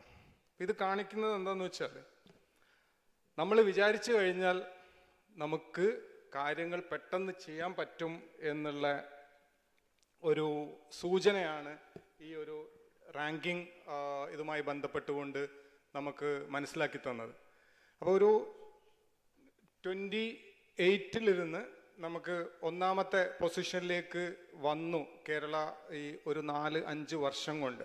അപ്പോൾ അതിൻ്റെ ഒരു ഈ ചേഞ്ച് നമ്മൾ നേരത്തെ മിനിസ്റ്റർ പറഞ്ഞു, നമ്മൾ ആദ്യം തന്നെ ഇതിൻ്റെ ഒരു അടിത്തറ പാകുകയായിരുന്നു ആദ്യം ചെയ്തത്. അപ്പോൾ ആ ഒരു വർഷം പ്രധാന ഫോക്കസ് നമുക്കറിയായിരുന്നു വെൽഫെയർ മെഷേഴ്സും പിന്നെ നമ്മുടെ ഒരുപാട് കോംപ്ലിക്കേഷൻസ് വന്ന ഒരു പീരീഡായിരുന്നു. അതായത് ഡിമോണറ്റൈസേഷൻ, GST ഇംപ്ലിമെൻറ്റേഷൻ, 2 ഫ്ലഡ് തുടർച്ചയായിട്ട്. അപ്പോൾ ആ 4 വർഷം സ്വാഭാവികമായിട്ടും നമ്മുടെ ഫോക്കസ് ഇതോടൊപ്പം തന്നെ നമ്മുടെ ഇൻഫ്രാസ്ട്രക്ചർ ഇതിൻ്റെ ഫ്രെയിം വർക്ക് റെഡിയാക്കുന്നതോടൊപ്പം തന്നെ അതിൻ്റെ ആ ഫോക്കസ് നമ്മൾ വിട്ടിട്ടില്ല എന്നുള്ളതാണ് സെക്കൻഡ് ഫേസ് നോക്കുമ്പോഴത്തേക്കും നമുക്ക് ആ ഒരു ഇമ്പ്രൂവ്മെൻറ്റ് കൊണ്ടുവരാൻ വേണ്ടി സാധിച്ചത്. അപ്പം അതിന് ശേഷം ആ ഒരു 23-25ലേക്ക് അതിൻ്റെ ഒരു ചേഞ്ച് വലിയ രൂപത്തിലേക്ക് മാറി 1ാം സ്ഥാനത്തേക്ക് വന്നു. അതിൻ്റെ ഒരു ബേസ് എന്ന് പറയുന്നത് KSWIFT എന്ന് തുടങ്ങി നമുക്കന്ന് ബീന മാം KSIDC ബോർഡ് MD ആയിരിക്കുന്ന സമയത്ത് തുടങ്ങി അതിൽ നിന്ന് ഈ ഒരു ഫൈനൽ സ്റ്റേജിലേക്ക് വന്നപ്പോഴേക്കും അതിൻ്റെ ഒരു കംപ്ലീറ്റ് ആയിട്ടുള്ള ഒരു ഇംപ്ലിമെൻറ്റേഷനിലേക്ക് അത് വന്നു എന്നാണ്. അപ്പോൾ ആ ഒരു ചേഞ്ച് ആണ് ആ ഒരു എന്താ പറയുക നമ്മുടെ ഓവറോൾ സ്ട്രക്ചറിലുള്ള ചേഞ്ചാണ് നമുക്ക് 1ാം സ്ഥാനം എത്താൻ വേണ്ടി സാധിച്ചതിൽ വളരെ പ്രധാനം. പ്ലസ് അതിൻ്റെ ഒപ്പമുള്ള കുറേ കാര്യങ്ങൾ കൂടിയുണ്ട്. പിന്നെ ഇതിൻ്റെ കൂടെ നമ്മൾ ഈ പോളിസി എന്താണ് ഇത് കാണിച്ചു തരുന്നതെന്ന് നോക്കിക്കഴിഞ്ഞാൽ കേരള നമ്മളൊരു ഈ പെട്ടെന്ന് റിഫോം കൊണ്ടുവരാൻ ഒരു കപ്പാസിറ്റി ഉണ്ട് എന്നുള്ള ഒരു സ്ട്രെങ്ത് നമ്മൾ ഇതിന്ന് മനസ്സിലാക്കാൻ വേണ്ടി സാധിച്ചു. നമ്മൾ ഈ നമ്മുടെ ഇൻസ്റ്റിറ്റ്യൂഷൻസ് നമ്മുടെ റിഫോം പെട്ടെന്ന് ഈ എൻ്റർപ്രൈസസിനെ കൊണ്ടുവരാൻ വേണ്ടി നമുക്ക് ഒരുപാട് പെട്ടെന്ന് ഈ പുതിയ എൻ്റർപ്രൈസ് കൊണ്ടുവരാൻ വേണ്ടി സാധിച്ചു എന്നുള്ളതിൻ്റെ ഒരു തെളിവാണ് ഇയർ ഓഫ് എൻ്റർപ്രൈസസ്. നേരത്തെ പറഞ്ഞു ഒരു വലിയ സക്സസ്, 1 ലക്ഷം എൻ്റർപ്രൈസസ് നമ്മൾ പറഞ്ഞതിനേക്കാളും മുമ്പ് തന്നെ തുടങ്ങി നമുക്ക് സ്ഥാപിക്കാൻ വേണ്ടി സാധിച്ചു. നമ്മൾ നെക്സ്റ്റ് പ്രയോറിറ്റി നേരത്തെ പറഞ്ഞു, നമ്മൾ എൻ്റർപ്രൈസസ് ആ ടോപ്പിക്ക് പറയും, എൻ്റർപ്രൈസസ് ടെക്നോളജി ഇന്നോവേഷൻ പറയുമ്പോൾ അതിൻ്റെ നെക്സ്റ്റ് സ്റ്റേജ് എന്ന് പറയുന്നത് അതിൻ്റെ സ്കെയിലപ്പാണ്. ഓൾറെഡി നമ്മളിവിടെ നമ്മുടെ പ്ലാനിൽ ഓൾറെഡി വന്നു കഴിഞ്ഞു. അതായത് മിഷൻ 1000-ഉം 1 lakh companies worth having a turnover of 1 crore. So automatic ആയിട്ട് നമ്മൾ എന്താണോ ഉദ്ദേശിച്ചത് അത് ഓട്ടോമാറ്റിക് ആയിട്ട് വന്നു കഴിഞ്ഞു. Policy consistency is critical for long term development. മിനിസ്റ്ററും അത് തന്നെയാണ് പറഞ്ഞത്. ഇപ്പോൾ ഇൻഡസ്ട്രി അതിൻ്റെ ഡിബേറ്റ്സ് പല രൂപത്തിൽ നടക്കുന്നുണ്ടെങ്കിലും ആ ഒരു കണ്ടിന്യൂറ്റി കഴിഞ്ഞ 10 വർഷമായിട്ടുള്ള ഒരു കാരണം. ഇപ്പോൾ ഇൻഡസ്ട്രി സൈഡിൽ നിന്ന് നോക്കുന്ന സമയത്ത് എപ്പോഴും ആ പോളിസി കണ്ടിന്യൂറ്റിയാണ് ഒരു ലോങ് ടേം ആയിട്ടുള്ള ഇൻവെസ്റ്റ്മെൻറ്റ്, ലോങ് ടേം ആയിട്ടുള്ള ഒരു അറ്റ്മോസ്ഫിയറിനോ ഒരു നല്ലത് എന്നുള്ളതാണ് അതിൽ നമുക്ക് മനസ്സിലാവുന്നത്. Then continuation of reforms to next level. ഇതാണ് നമുക്കറിയാം, ഇതോടുകൂടി എല്ലാം ആയോ എന്ന് ചോദിച്ചാൽ ഇല്ല. So we need to have a next level of reforms. And നമുക്കറിയാം നമ്മുടെ അടുത്തൊരു മാർക്കറ്റ്, നമ്മൾ ഈ നേരത്തെ പറഞ്ഞ പോലെ നമ്മുടെ മാനുഫാക്ചറിങ് സംബന്ധിച്ചിടത്തോളം വളരെ താഴെയാണ് നമ്മുടെ പെർസെൻറ്റേജ്. അപ്പോൾ അതെങ്ങനെ വർദ്ധിപ്പിക്കാം? സോ ഡൊമസ്റ്റിക് ഉണ്ട്, അതോടൊപ്പം തന്നെ എക്സ്പോർട്ട് മാർക്കറ്റ് നമ്മൾ ഇത് ചെയ്യുന്നുണ്ട്. ഇപ്പോൾ കേരള സ്ട്രെങ്ത് നോക്കിക്കഴിഞ്ഞാൽ നമ്മൾക്ക് അറിയാം, നേരത്തെ പറഞ്ഞു കഴിഞ്ഞു, high literacy and digital literacy, strong human development indicators, higher quality and light ഒന്ന് കുറച്ച് കട്ട് ചെയ്തു, higher quality and green environment with നമുക്കറിയാം ഗോഡ്സ് ഓൺ കൺട്രി എന്ന് പറയുന്ന ആ ഒരു ഇത്, പിന്നെ strong education and health care system, global exposure and diaspora, skilled work force and entrepreneurial culture. ഇപ്പം കേരളത്തിനെ സംബന്ധിച്ചിടത്തോളം നമുക്ക് വളരെ ശക്തമായിട്ടുള്ള ഒരു ഹ്യൂമൻ ക്യാപിറ്റൽ ഉണ്ട് എന്നുള്ളത് നമ്മൾ എല്ലാവരും അംഗീകരിച്ചൊരു കാര്യമാണ്. എന്തൊക്കെയായിരുന്നു നമ്മളെ ചാലഞ്ചസ്? നമുക്കറിയാം, നമ്മളെ ഈ ലാർജ് സ്കെയിൽ മാനുഫാക്ചറിങ് എൻ്റർപ്രൈസസ് നമ്മളെ സംബന്ധിച്ചിടത്തോളം കുറവാണ്. നമുക്കറിയാം, നമുക്ക് അതിനുള്ള നമ്മുടെ ഭൂമിയുടെ ലഭ്യതയും നമ്മുടെ ഭൂമിയുടെ അതായത് ഉപയോഗപ്രദമായിട്ടുള്ള ഭൂമിയുടെ അളവും ഇത് ലിമിറ്റിംഗ് ഫാക്ടറാണ്. അതേപോലെ തന്നെ ടാലൻറ്റ് മൈഗ്രേഷൻ, അതിൽ വലിയ ചർച്ച നടക്കുന്നുണ്ട്. പക്ഷേ നമ്മൾ ഓവറോൾ മൈഗ്രേഷൻ നോക്കുമ്പം വളരെ താഴെയാണ്. പക്ഷേ എന്നാലും മൈഗ്രേഷൻ ഉണ്ട് എന്നുള്ളത് വളരെ സത്യമാണ്. കാരണം ഇന്ന് നമ്മുടെ IT-യുടെ ഒരു സെഷനിൽ അത് നമ്മുടെ ഹ്യൂമൻ ഈ IT സെക്ടറിൽ മാത്രം വർക്ക് ചെയ്യുന്ന ഓവറോൾ ഇതിൽ 20% ആണ് കേരളത്തിൻ്റെ കോൺട്രിബ്യൂഷൻ എന്ന് പറയുന്നത്. കേരളത്തിൻ്റെ നമ്മുടെ പോപ്പുലേഷൻ കോൺട്രിബ്യൂഷൻ എന്ന് പറയുന്നത് 3+ ആണ്. പക്ഷേ IT സെഗ്മെൻറ്റിൽ നമ്മുടെ കോൺട്രിബ്യൂഷൻ എന്ന് പറയുന്നത് 20% ആണ്. സോ അതേപോലെ തന്നെയാണ് മാനുഫാക്ചറിങ് കോൺട്രിബ്യൂഷൻ. ഏകദേശം 13% നമ്മുടെ മാനുഫാക്ചറിങ് GDP-യിലേക്കുള്ള കോൺട്രിബ്യൂഷൻ. നമ്മൾ നേരത്തെ ലാൻഡ് അവൈലബിലിറ്റി എന്ന് പറഞ്ഞു. പിന്നെ എൻ്റർപ്രൈസസ് നമ്മളിപ്പം എന്താണ് ലക്ഷ്യമാക്കുന്നത്? അപ്പം നമുക്കത് എൻ്റർപ്രൈസസ് ലെഡ് ഗ്രോത്ത് ആണ് നമ്മൾ ഉദ്ദേശിക്കുന്നത്. അപ്പം അതുകൊണ്ട് എന്താണ് ഉദ്ദേശിക്കുന്നത്? Job creation, innovation and export growth and economic resilience. So globally regions that achieved sustainable growth did it through enterprise-led development. നേരത്തെ നമ്മുടെ പ്ലാനിംഗ് ബോർഡ് മെമ്പർ നമശിവ സാറ് പറഞ്ഞത് നിങ്ങൾ ശ്രദ്ധിച്ചിട്ടുണ്ടാവും. ആ വലിയ ചേഞ്ച് പല സ്ഥലത്തും നടന്നിട്ടുണ്ട്. ഇപ്പോൾ ഉദാഹരണത്തിന് വിയറ്റ്നാം ഇതിനൊരു ഉദാഹരണമാണ്. അവരുടെ ഒരു 5 വർഷത്തിൻ്റെ ഉള്ളിൽ അവർ ഏകദേശം 10% അവരുടെ എൻ്റർപ്രൈസസിനുള്ള ആ ഷെയർ കൂട്ടിയത്. അതായത് മാനുഫാക്ചറിങ്ങിലുള്ള ഷെയർ അവർ കൂട്ടിയത്. അതൊരു അഗ്രസീവ് പ്ലാനിൻ്റെ ബേസിലാണ് അത് ചെയ്തിട്ടുള്ളത്. ഇപ്പം ടെക്നോളജി നമുക്കറിയാം, അത് ഒരു ഫോഴ്സ് മൾട്ടിപ്ലെയർ ആണ്. ഹയസ്റ്റ് പ്രൊഡക്ടിവിറ്റി, പിന്നെ global competitiveness, innovation ecosystem and create high value jobs. ഇത് നമുക്ക് policy must support technology adoption across enterprise, not only in startups but also in traditional industries. നേരത്തെ പറഞ്ഞു, നമ്മളെ വിഷൻ 31-ൽ നമ്മുടെ ട്രഡീഷണൽ ആയിട്ടുള്ള കയർ സെക്ടർ വരെ ഒരു മോസ്റ്റ് മോഡേൺ ആയിട്ടുള്ള സിസ്റ്റത്തിലേക്ക് മാറ്റുക എന്നുള്ള കാഴ്ചപ്പാട് തന്നെയാണ് നമ്മൾ ടെക്നോളജി അഡോപ്ഷൻ എന്ന് ഉദ്ദേശിക്കുന്നത്. ഇപ്പോൾ ഞങ്ങളുടെ സ്വന്തം അനുഭവത്തിൽ നിന്ന് പറയാൻ മാം നമ്മളിപ്പോൾ സംസാരിച്ചിട്ടുള്ളൂ, റബ്ബർ പ്രോഡക്റ്റ് ഹവായ് ചെരുപ്പെന്ന് തുടങ്ങി ഇന്ന് അതിൽ നിന്ന് വളരെ വ്യത്യസ്തമായിട്ടുള്ള പുതിയ മേഖലയിലാണ് നമ്മൾ പോയിക്കൊണ്ടിരിക്കുന്നത്. അപ്പോൾ ആ സമയാസമയങ്ങളിലുള്ള മാറ്റമാണ് നിലനിൽക്കാനും അല്ലെങ്കിൽ ഗ്രോ ചെയ്യാനും പലപ്പോഴും ഒരു അവന്യൂ തുറക്കുന്നത് എന്നുള്ളതാണ്. Innovation to shift from research to commercialisation നമ്മളെപ്പോഴും ചർച്ച ചെയ്യപ്പെടുന്ന ഒരു വിഷയമാണിത്. കാരണം നമുക്ക് ഇഷ്ടം പോലെ IPസും ഇഷ്ടം പോലെ റിസർച്ചും ഇഷ്ടം പോലെ ഡോക്ടറേറ്റും നമുക്ക് നടന്നുകൊണ്ടിരിക്കുന്നു. പക്ഷെ അതിൽ വളരെ ഒരു എന്താ പറയുക അഗ്രസീവായിട്ടുള്ള ഷിഫ്റ്റ്, അതായത് ഇതിൻ്റെ ഒപ്പം തന്നെ, അതായത് നമ്മൾ പബ്ലിഷ് ചെയ്യുന്നതോടൊപ്പം തന്നെ ഇത് എത്രത്തോളം കമേഴ്ഷ്യലൈസ് ചെയ്യപ്പെടുന്നു എന്നുള്ളതിനെ കൂടി ഈ ഒരു അംഗീകാരം കൊടുക്കുന്ന രൂപത്തിലേക്ക് നമ്മളെ സ്ട്രക്ചർ മാറിക്കഴിഞ്ഞാൽ എനിക്ക് തോന്നുന്നു ഇതിൽ കുറെ കൂടെ മാറ്റമുണ്ട്. കാരണം ഇന്ന് നമ്മൾ ഇപ്പം പല സമയത്തും ഇൻഡസ്ട്രി അക്കാഡമിക് ഇൻസ്റ്റിറ്റ്യൂഷനിൽ ചെന്ന് കഴിഞ്ഞാൽ അതിന് പല പ്രശ്നങ്ങളാണ്. ഒരു ഐഡിയ നമുക്ക് കമേഴ്ഷ്യലൈസ് ചെയ്യാൻ പറ്റുന്നില്ല എന്നുള്ളത്. നമുക്ക് ഐഡിയക്ക് ഒരു കുറവില്ല. നമ്മുടെ പിന്നെ റിസർച്ച് ഇൻസ്റ്റിറ്റ്യൂഷൻസുകൾ ഒരു നിരവധി പുതിയ PhDകളോ അല്ലെങ്കിൽ പുതിയ പേപ്പറുകളോ അല്ലെങ്കിൽ പുതിയ ഇൻവെൻഷൻസോ IPകളോ ഒക്കെ നടക്കുന്നുണ്ട്. പക്ഷേ finally when coming to the execution so we don't have nothing. അപ്പോൾ ആ ഒരു ഷിഫ്റ്റ് വളരെ അടിയന്തരമായിട്ട് വരേണ്ടതുണ്ട് എന്നുള്ളതാണ് നമ്മൾ പുതിയ കാലത്തിലേക്ക് പോകുമ്പോൾ. So translating research into commercial enterprises, support product innovation, create better industry academia collaboration platform. So next comes നമുക്കറിയാം ഇൻഹറൻറ്റ് സ്ട്രെങ്ത്, കേരളത്തിൻ്റെ ഇൻഹറൻറ്റ് സ്ട്രെങ്ത് എന്താണെന്ന് നമുക്കറിയാം. സോ അതിൽ നിന്ന് നമ്മുടെ ആ ഒരു കേരളത്തിൻ്റെ സ്ട്രോങ് പൊട്ടൻഷ്യൽ വെച്ചിട്ട് അഡ്വാൻസ് മാനുഫാക്ചറിങ്ങിലേക്ക് നമുക്ക് പോകേണ്ടതുണ്ട്. സസ്റ്റൈനബിൾ ആൻഡ് സർക്കുലർ എക്കണോമി, നമ്മൾ new ESG and slotting policy നേരത്തെ ദാവോസിൽ നമ്മൾ ഏറ്റവും കൂടുതൽ കേരളത്തിനെ സംബന്ധിച്ചിടത്തോളം കേരളം ഇന്ന് നോണാണ്, അല്ലെങ്കിൽ കേരളം അതിൻ്റെ ഹെൽത്ത് സെക്ടറിൻ്റെ ആ പ്രോഗ്രസ്, എഡ്യൂക്കേഷനിലുള്ള പോളിസിനെ കുറിച്ചും Keralam world is aware of Kerala. So നമുക്കിപ്പോൾ വലിയൊരു ഒരു എന്താ പറയുക ആയുധം നമ്മുടെ കയ്യിലിപ്പോൾ ഉണ്ട്, ESG പോളിസി. നമ്മുടെ മീറ്റിംഗ് തുടങ്ങുന്നതിന് മുമ്പ് ബാലഗോപാൽ സാറായിട്ട് ഡിസ്കസ് ചെയ്തുകൊണ്ടിരുന്ന ഒരു പോയിന്റാണ്. അടുത്ത 5 വർഷം കൊണ്ട് നമ്മുടെ എല്ലാ MSMEകളെയും ESG കോംപ്ലയൻ്റ് ആക്കി മാറ്റാൻ പറ്റുന്ന ഒരു എന്താ പറയുക ഒരു അഗ്രസീവ് പ്ലാന് നമുക്ക് ഉണ്ടാക്കാൻ പറ്റും. അങ്ങനെ ഉണ്ടെങ്കിൽ നമുക്കറിയാം കേരള പല മോഡലുകൾ നമ്മൾ കാണിച്ചിട്ടുണ്ട്. 100% ലിറ്ററേറ്റ് സ്റ്റേറ്റ്, 100% ഡിജിറ്റൽ ലിറ്ററേറ്റ്. അപ്പോൾ 100% ESG കോംപ്ലയൻറ്റ് സ്റ്റേറ്റ് നമ്മുടെ പോളിസിൻ്റെ മുമ്പ് വന്നു കഴിഞ്ഞാൽ വാട്ട് വിൽ ഹാപ്പൻ? ലോകത്തിലെ പല രാജ്യങ്ങളും ESG കംപ്ലൈൻ്റ് ആയിട്ടുള്ള മാനുഫാക്ചറേഴ്സിന് പ്രൊഡക്റ്റുകൾ വാങ്ങാൻ തയ്യാറായിട്ടുണ്ട്.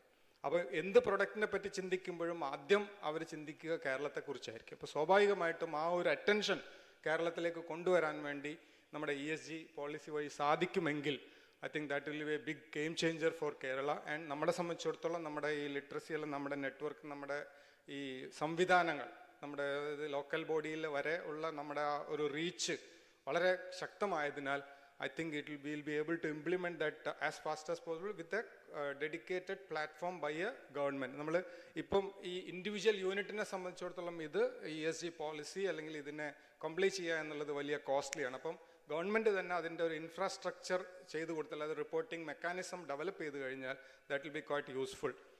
സോ നമ്മുടെ ടെക്നോളജി എനേബിൾഡ് ട്രഡീഷണൽ സെക്ടർ നേരത്തെ ഓൾറെഡി പറഞ്ഞു കഴിഞ്ഞു. സോ നമ്മുടെ vision 2031 enterprise and innovation goals, Kerala should aim to significantly increase the enterprise contribution to the state economy. So minimum 6 to 8% as I mentioned in 5 years. It should be an aggressive plan. സാധാരണ ഗതിയിൽ ഒരു 1% to 2% ആണ് സാധാരണ നടക്കുന്നത്. അപ്പോൾ നമ്മളൊരു 5 വർഷത്തെ ഈ ഒരു സ്ട്രോങ് പ്ലാൻ എടുത്തു കഴിഞ്ഞാൽ then we will be able to do it. Then create high value large scale employment through enterprise growth. നേരത്തെ പറഞ്ഞു നമ്മൾ മിഷൻ 1000ഉം നമ്മുടെ പുതിയ 1 lakh ഇൻവെസ്റ്റ്മെൻറ്റും അത് വലിയൊരു ചേഞ്ച് ഉണ്ടാവും. Globally competitive enterprises from Kerala. Become national leader in sustainable, ഞാൻ ഓൾറെഡി പറഞ്ഞു. Strengthen MSMEs and leveraging this ESG policy. ഇപ്പം നേരത്തെ അത് ഓട്ടോമാറ്റിക്കായിട്ട് ഈ എക്സ്പോർട്ട് അല്ലെങ്കിൽ നമുക്ക് മറ്റ് ഇന്ത്യയിൽ തന്നെ ഉള്ള ഡൊമസ്റ്റിക് വളരെ റെപ്യൂട്ടഡ് ആയിട്ടുള്ള MNCകൾ അവർ ESG കംപ്ലൈൻ്റ് ആയിട്ടുള്ള സപ്ലയേഴ്സിനെ നോക്കിക്കൊണ്ടിരിക്കുകയാണ്. So then final coming to the enablers, enabling enterprise scaling, then developing industrial innovation clusters, then strengthen industry academia collaboration, create and predictable policy environment.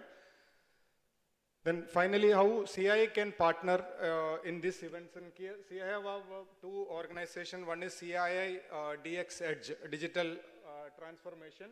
So accelerate Industry 4.0 and 4.0 and AI automation. CI Center of Excellence is there and leadership where we can. Tomorrow they have, but I mean on a long term. So CIL Center of Excellence, we have another institution under CII. Then we have CII Institute of Quality, and we can align for, and in Kerala we have already have one cluster is already in line in Thrissur. Then second cluster is coming in Calicut and third cluster in Kottayam.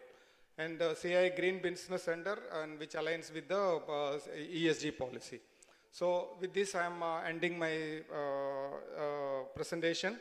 So I think നമ്മൾ നേരത്തെ പറഞ്ഞതുപോലെ തന്നെ നമ്മളൊരു വലിയ foundation നമ്മൾ ലേ ചെയ്ത് കഴിഞ്ഞിട്ടുണ്ട്. ആ ഫൗണ്ടേഷൻ നമ്മൾ അടുത്ത ലെവലിൽ നമ്മൾ ഒന്ന് കുതിച്ച് ചാടണമെങ്കിൽ we need some more policy frameworks, some more decisions to come in place which will make our life easier and better to 2031. Thank you so much. Thank you, Rasak. Rasak mention ചെയ്തതുപോലെ AI ടൂൾസിനെ പറ്റിയിട്ട് നമ്മുടെ MSMEകൾക്ക് കഴിയുന്നത്ര അനുഭവവേദ്യമാക്കുവാൻ CIയുടെ DX എഡ്ജിൻ്റെ അവരുടെ team നാളെ എറണാകുളത്ത് ആരംഭിക്കുന്ന ട്രേഡെക്സ് reverse buyer seller മീറ്റിൽ വളരെ സജീവമായി പങ്കെടുക്കുന്നു. Thank you very much for the collaboration from the Confederation of Indian Industry. Thank you. അടുത്തതായിട്ട് Kerala State Industrial Development Corporation ചെയർമാനും പ്രമുഖ വ്യവസായിയുമായ Shri C ബാലഗോപാലിനെ ക്ഷണിച്ചുകൊള്ളുന്നു.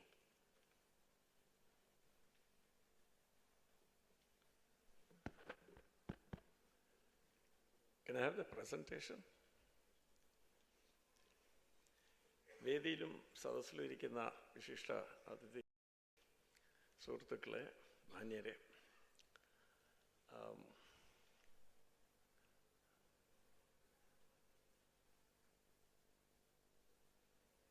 I don't see my presentation. So, is it going up?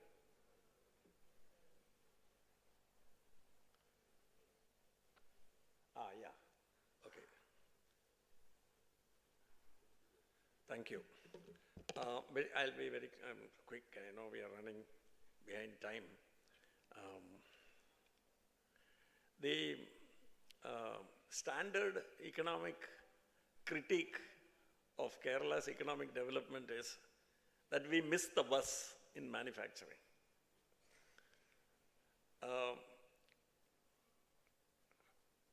I want to suggest that we should reframe that we did not miss the bus.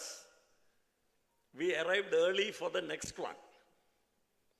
And I will explain in a few minutes what I mean by that. So, Kerala's development was characterized by high investments, public investments in public health, public education, and public social welfare. This was what was different and unique about Kerala's economic model compared to all other states. And for a long time, there has been a feeling that that was a mistake. And now I think the last 10 years growth particularly, and the growth of the Kerala economy for the last 25 years, from 2000 to 2025, shows that the Kerala model was on the right track. And I will just explain very quickly. But further growth to build on the achievements of the last 25, 30, 40 years, what is needed is further strong economic growth, to continue the growth, economic growth without slackening. So, just one or two figures. In the year 2000, the Kerala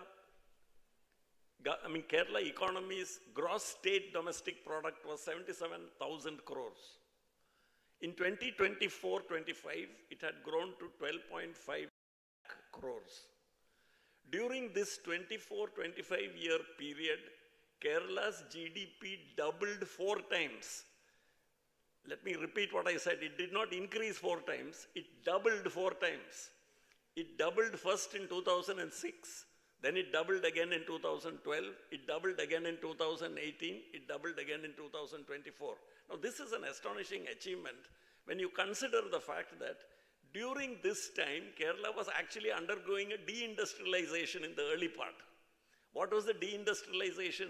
The decline and migration away of the traditional manufacturing sector, which was the manufacturing sector of Kerala. Coir, cashew, basic spices processing, basic seafood processing, and handlooms. Now, all these were declining or migrating away because these are low value adding sectors and wages were rising in Kerala, and they migrated away to low wage regions of the country.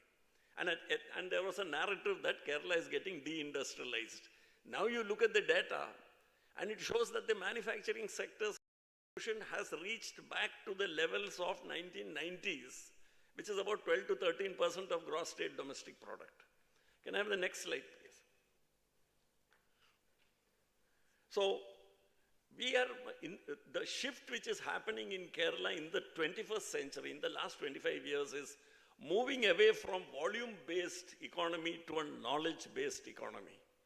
That we are not going to compete on cheap labor, but compete on the basis of high skills. Can I have the next slide, please?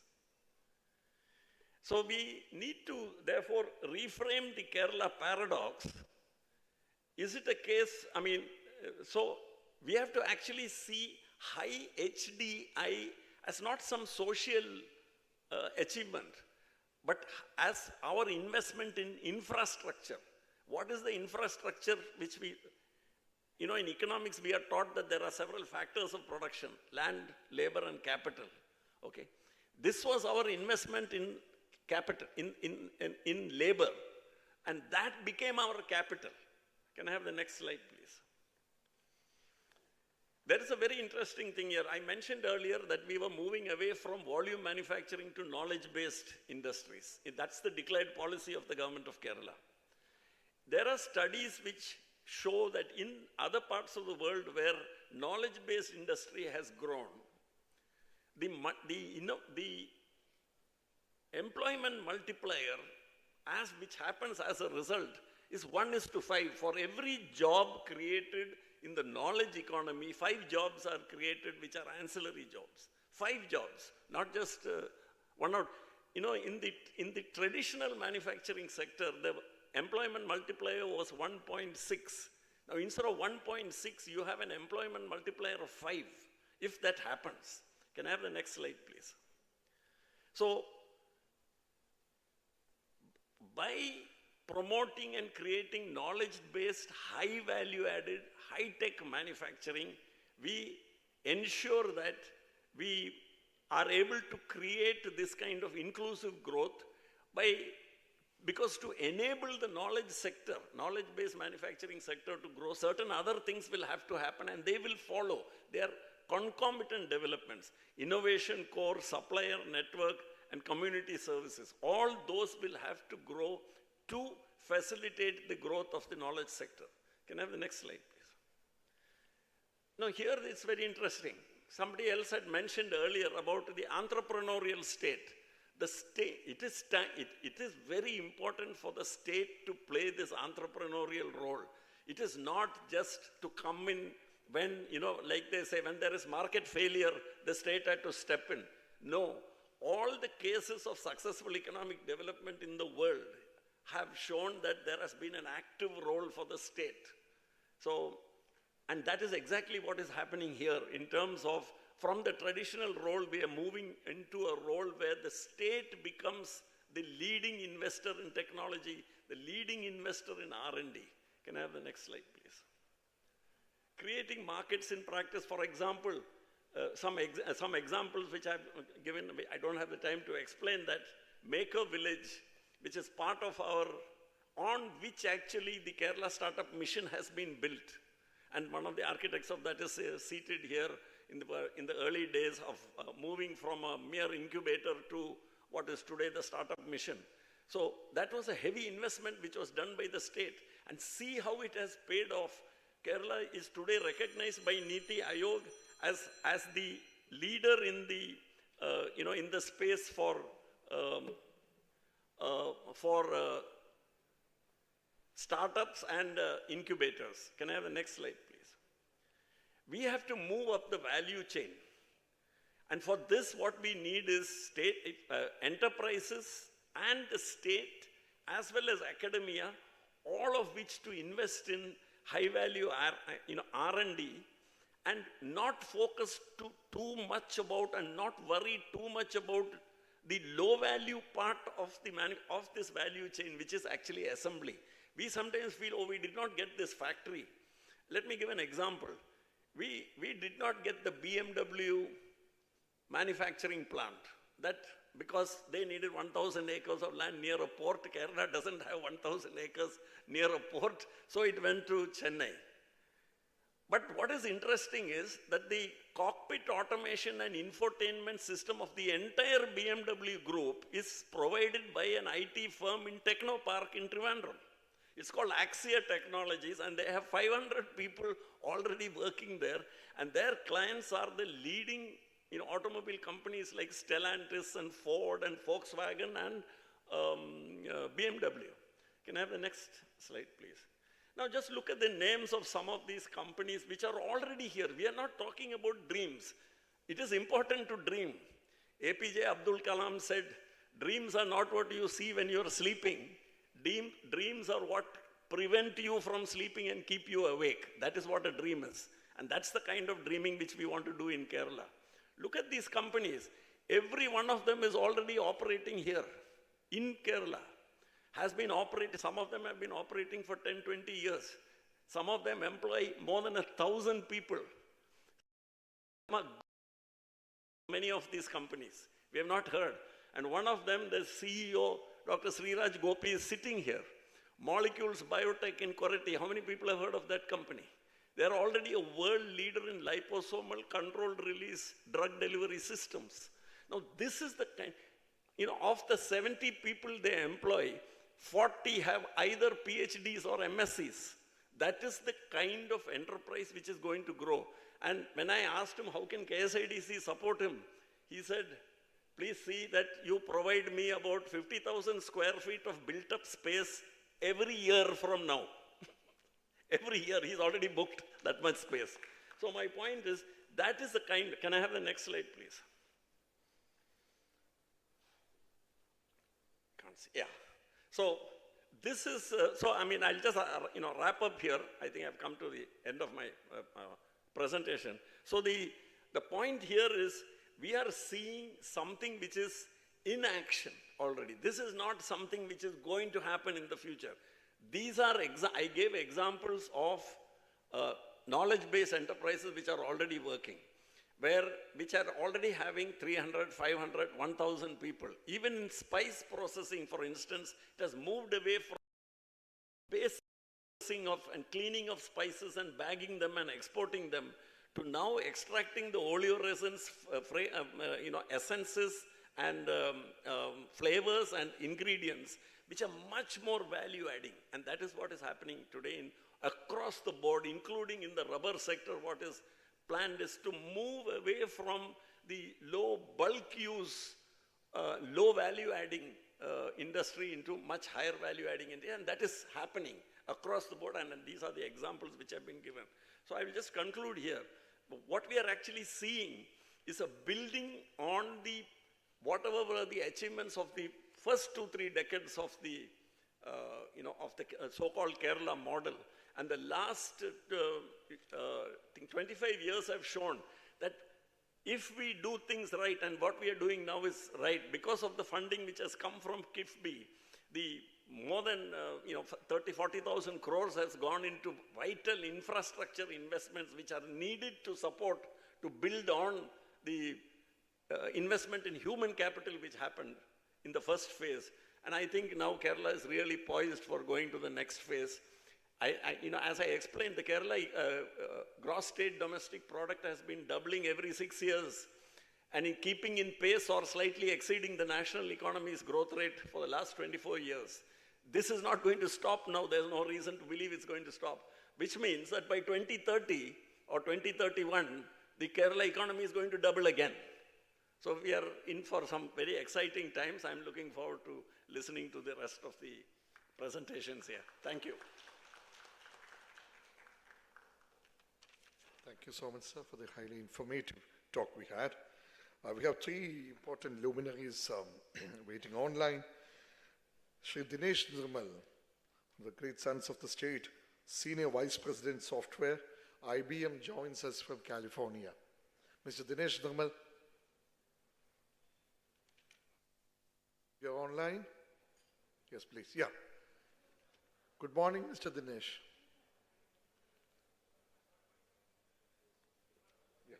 When I read the Vision 2031,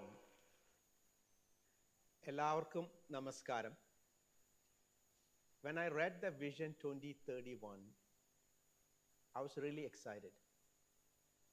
I was really excited because it takes a lot of focus and initiative to think 6 years ahead of time and really see how we can uplift this state of Kerala with skills.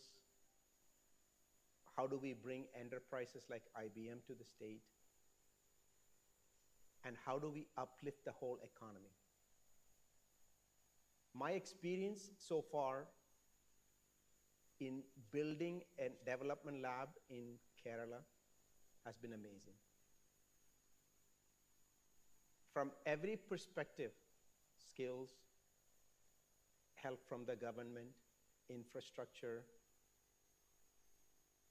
getting everything done, it has been a wonderful experience. But this is about Vision 2031. On this vision, what would it take for us to attract even more companies like IBM to state of Kerala? What would that encompass? The first thing I would say is skills. Because you need critical skills to attract any enterprise to any part of the world. We have skills. We have different universities. We have technical skills. But the challenge is not skills. What we really need to focus is skills plus leadership skills. Why do I say that? Because today, if you focus in our education system, it's mostly focused on engineering or medicine. Those are the two paths we always guide our students to. Be good in engineering, be a good programmer, be a good developer. But we need to kind of change that mindset. We got to focus on leadership skills. By leadership skills I mean risk-taking skills. Be able to be bold. That thought process is not there today. We are good programmers. We are good developers. We are focused on C++, C, Java, Golang, those languages. But we have to uplift that mindset of our children to say, take risk, fail fast. And that will differentiate us. Take Silicon Valley, for example. Why do most startups come out of Silicon Valley? Because their failure is not looked as or frowned upon. Failure is actually encouraged. We allow these startups to come and fail fast. We have to do the same thing in Kerala. We have to have our kids, our new generation, think differently. Because many other things, many other states will be able to provide. Skills can also be imported. Look at the Gulf in the 1970s. There were no skills. Skills were imported, but they had one asset that's called oil. So we can also import skills, but the mindset of leadership, risk-taking, being bold, That is something that's within. That is what we need to tell the universities that bring these students out. How do we create that mindset? How do we create that culture? I was in Dublin last week in Ireland. Same thing, we have a large lab there, great university participation, great government support. See, there's a lot of things that's there in both places. So what differentiates us to bring companies like IBM and Google and the future startups here? So definitely skills is one. The second piece of that pillar is technology. But within technology, we have to say, what is the technology that we will differentiate in, that we will focus in? I mean, look at Taiwan, for example. What is Taiwan known for? It's known for chips, chip manufacturing. So we have to say within technology, what is the technology that we are going to focus on? Is it on generative AI? Is it in chip manufacturing? Is it on medical assets? What is the technology that we can focus on? Because that will also attract the right set of skills. We can create an ecosystem for those technology companies to come. We can create manufacturing processes and fabs and all those things if the technology is based on chips. Is the technology based on quantum? So the technology cannot be a broad statement. We have to narrow it to something that's unique to us. What technology are we going to go focus? Because that's what we will be known for. Is it a database technology around data? Is it around GPUs? Is it around generative AI? Is it around quantum? And then once you have somewhat understood the technology we want to focus on, then you build skills at universities that's based on that technology. And like I said, skills is not just technology skills. We need leadership skills. If I take my own example, I mean, I manage about 20,000 people worldwide. That is a leadership skills that's needed. How do we make sure we get our kids in universities to think about leadership skills?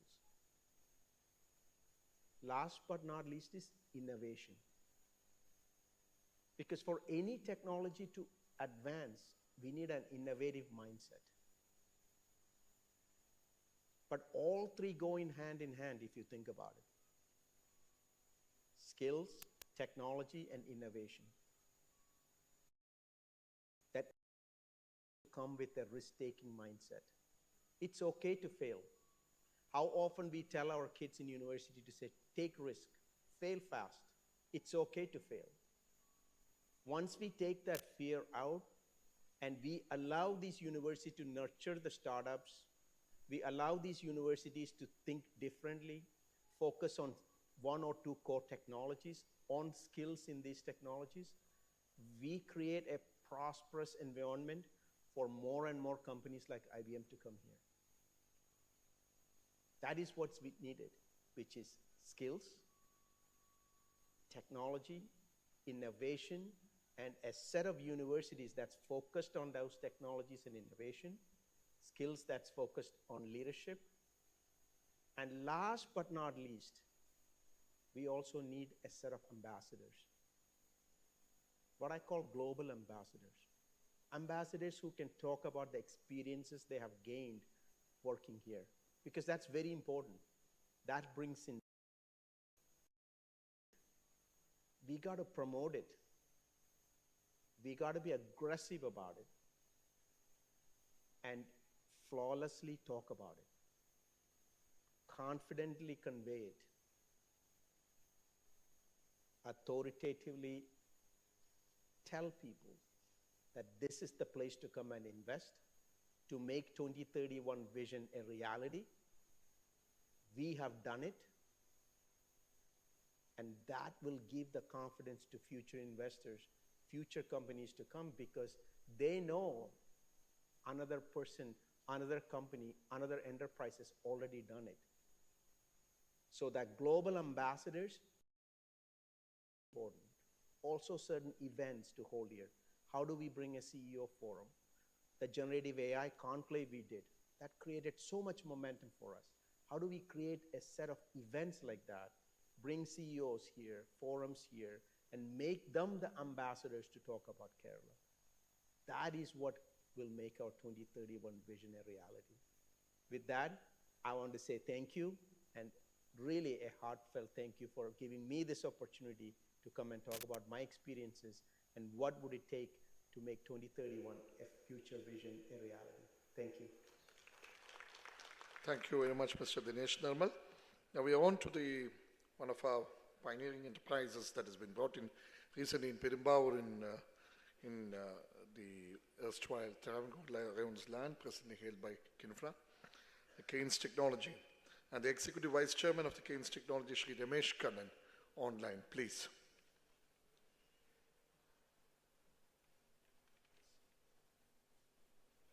Delegate, I'm extremely as the God's own country, respected dignitaries and delegates of Vision 2031.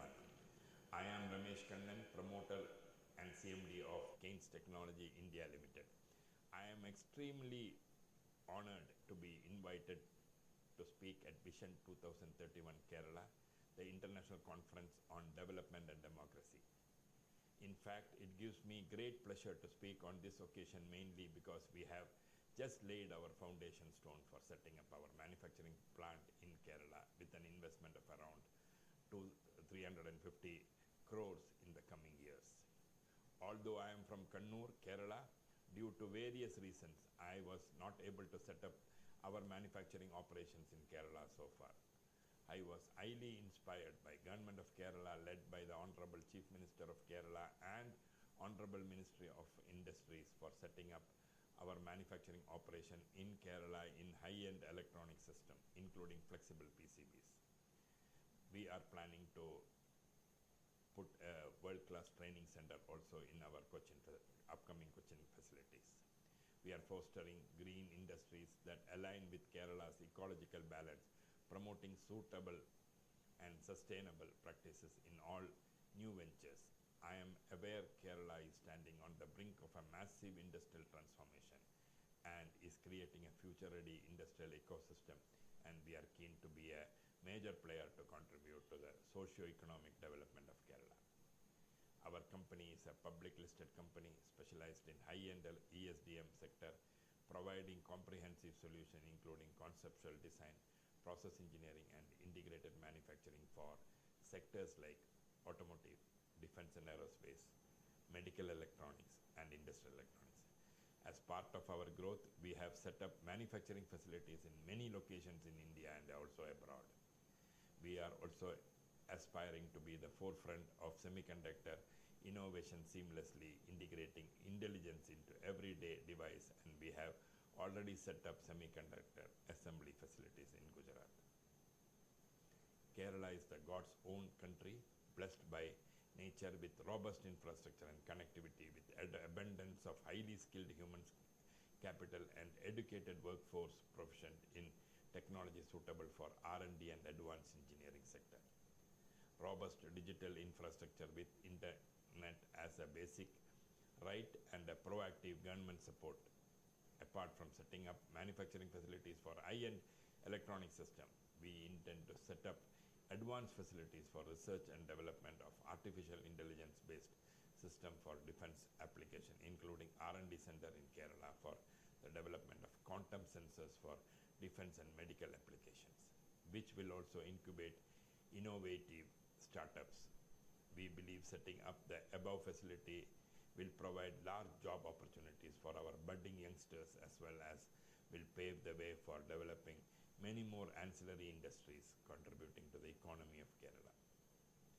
We believe the state of Kerala will continue to be industry friendly and keep up the top class tag of ease of doing business, and will encourage entrepreneurs to set up new industries and provide them with a transparent, secure regulatory environment. I am sure Government of Kerala will continue its effort to propagate the changed climate of Kerala in national and international forums to attract investors and to bring in large investments in Kerala from India and also from abroad.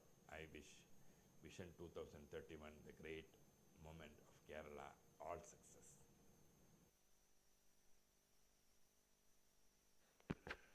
Thank you very much, Sri Ramesh Kannan. Now we move on to a very young achiever who has been doing exceedingly well, the Managing Director of Molecular Biolabs Private Limited, Dr. Sriraj Gopi, please.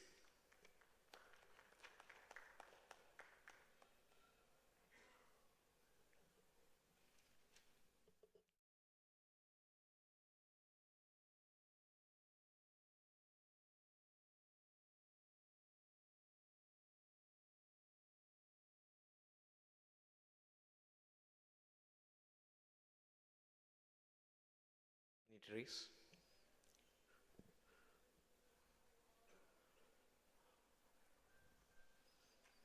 Maybe I'll start.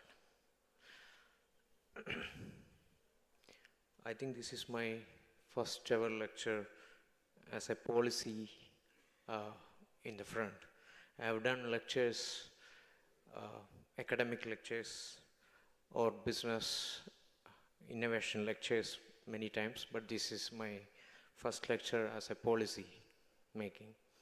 Very excited to see the Kerala's 2031 vision. And let me briefly talk about myself and molecules before the show really goes on. Yes. So molecules was a startup way back in 2020.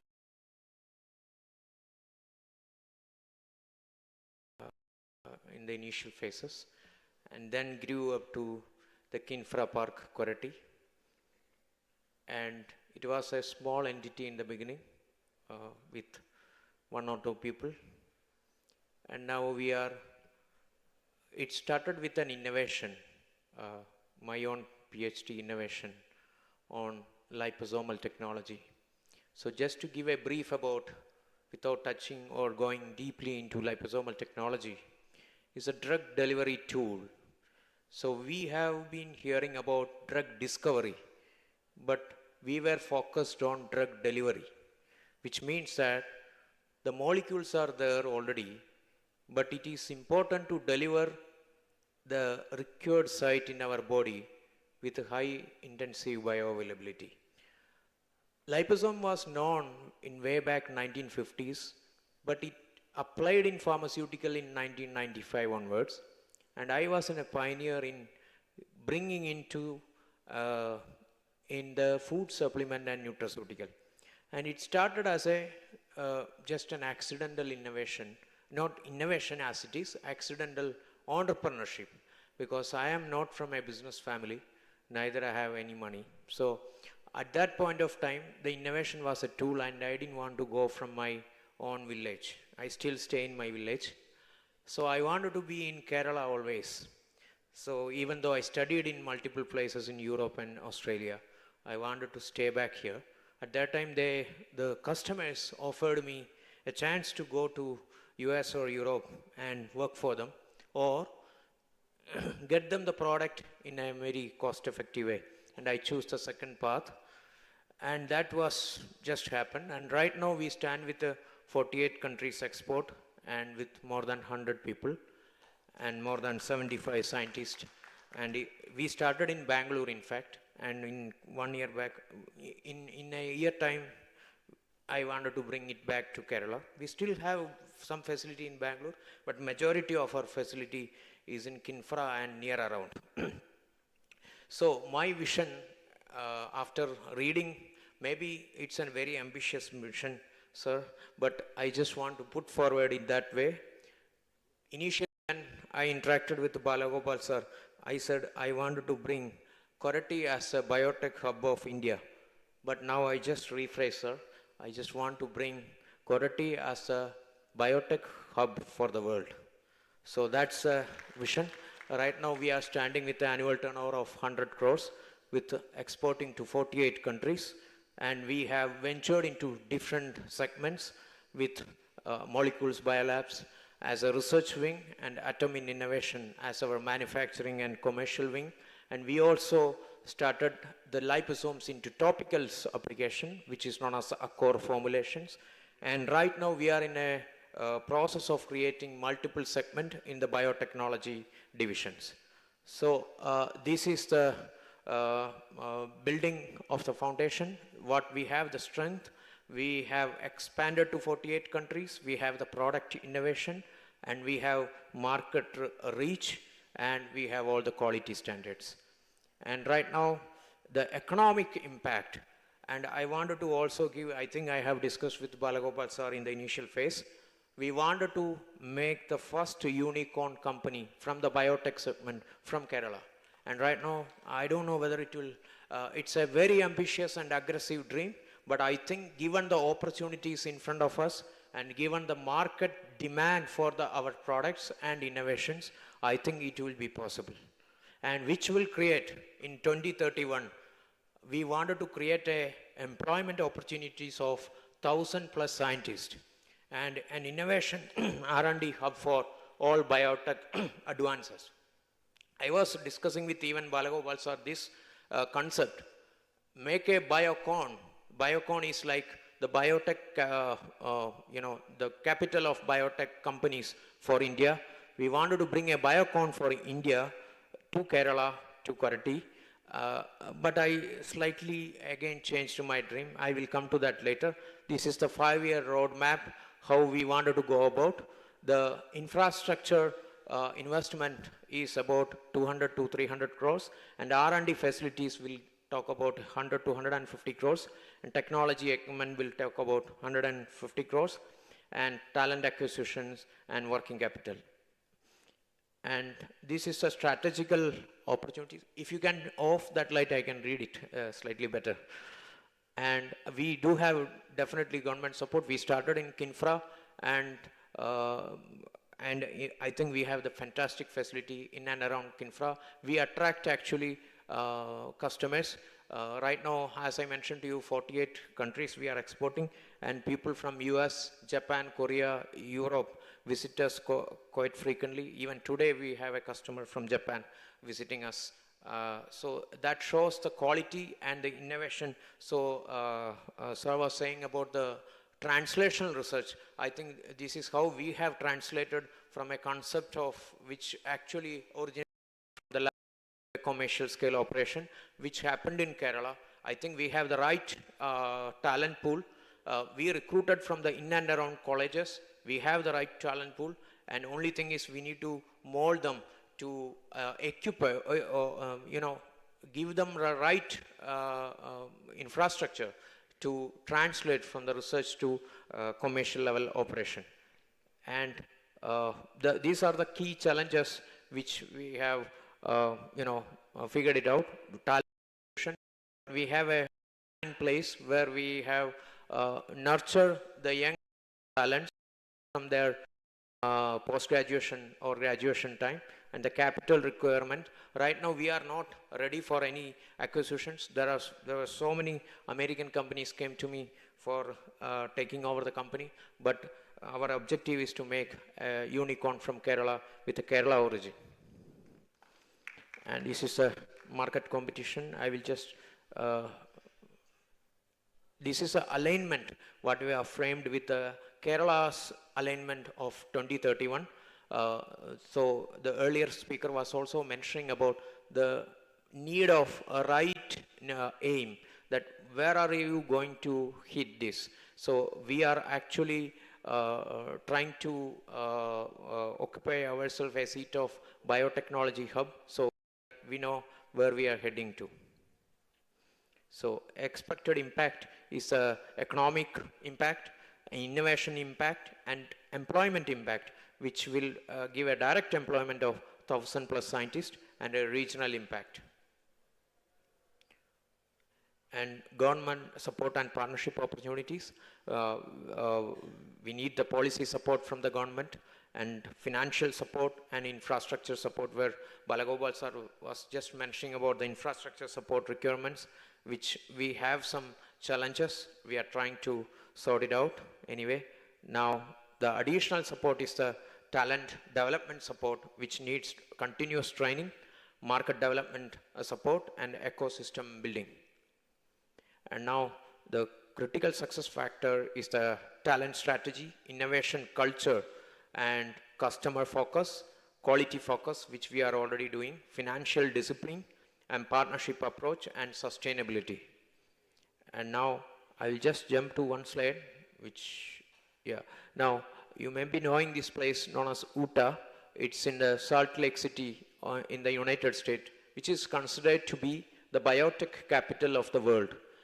We wanted to reach there. So as I mentioned to you, we wanted to bring a Biocon in Kerala. I slightly changed it. We wanted to make Utah as a Kerala for the entire biotech segment. And this is me, actually. We are advertising Kerala quite a lot. This is an exhibition in Expo in Las Vegas in the United States. Actually, we have to set up that Expo, means it's almost 1 crore affair.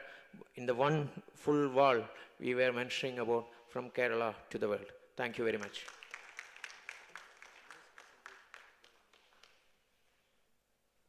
The fabulous dream of a unicorn in the making from the state of Kerala in the biotech. Wish you all the best, Sri Raj Gobi. Now we move on to our former member of the State Planning Board and Professor, Indian Institute of Technology, Delhi, Professor Jane Jones Thomas online. Professor Jane, please.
Thank you so much, Mr. Jane George Thomas, for analytical thoughts about how Kerala should go and how the last generation has led the present generation, and it will pave the way for the future generation and the activities henceforth. We move on to Mrs. Lekha Palachandran, Director, Resitec Transformers and Switchgears Private Limited, one of the pioneering women industrialists in the state. Lekha Palachandran.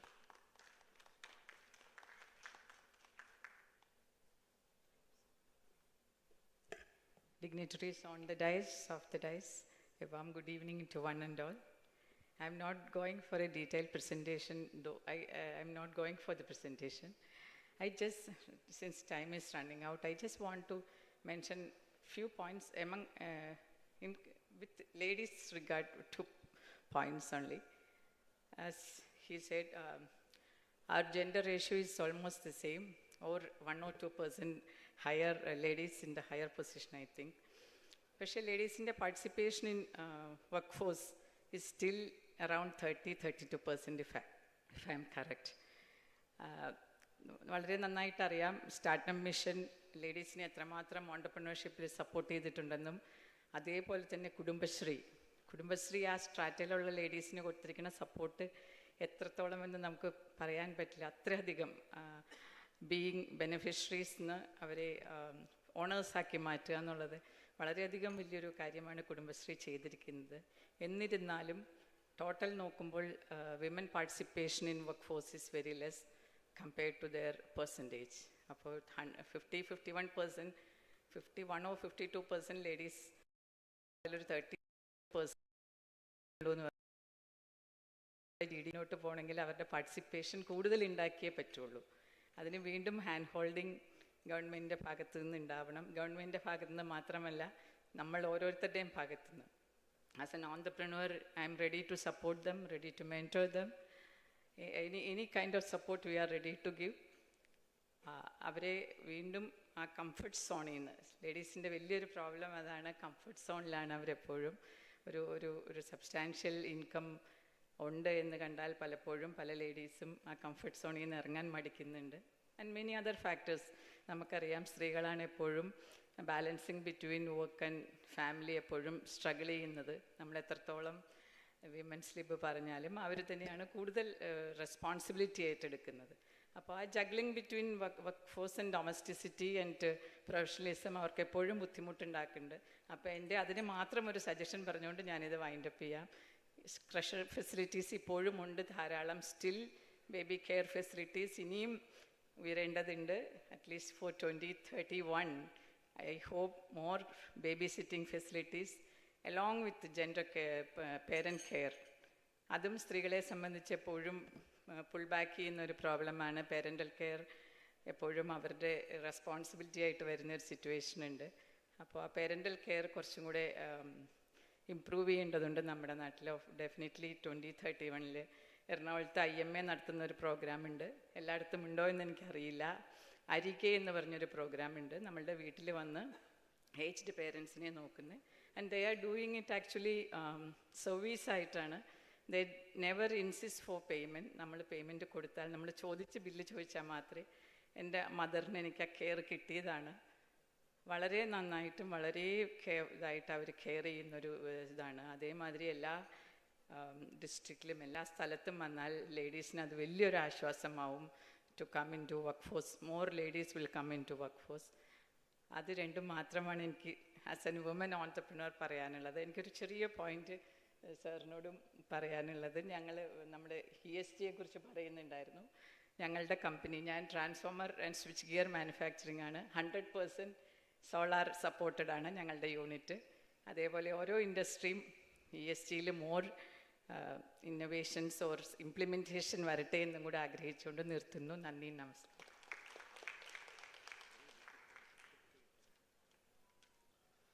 തികച്ചും വ്യത്യസ്തമായിട്ട് വ്യവസായവൽക്കരണത്തെപ്പറ്റിയും വളർച്ചയെപ്പറ്റിയുമൊക്കെ സംസാരിക്കുമ്പോൾ അതിൻ്റെ ഒരു മാനുഷിക തലം സ്പർശിച്ചതിനെ വളരെ നന്ദി രേഖപ്പെടുത്തിക്കൊള്ളുന്നു. Appreciate it so much.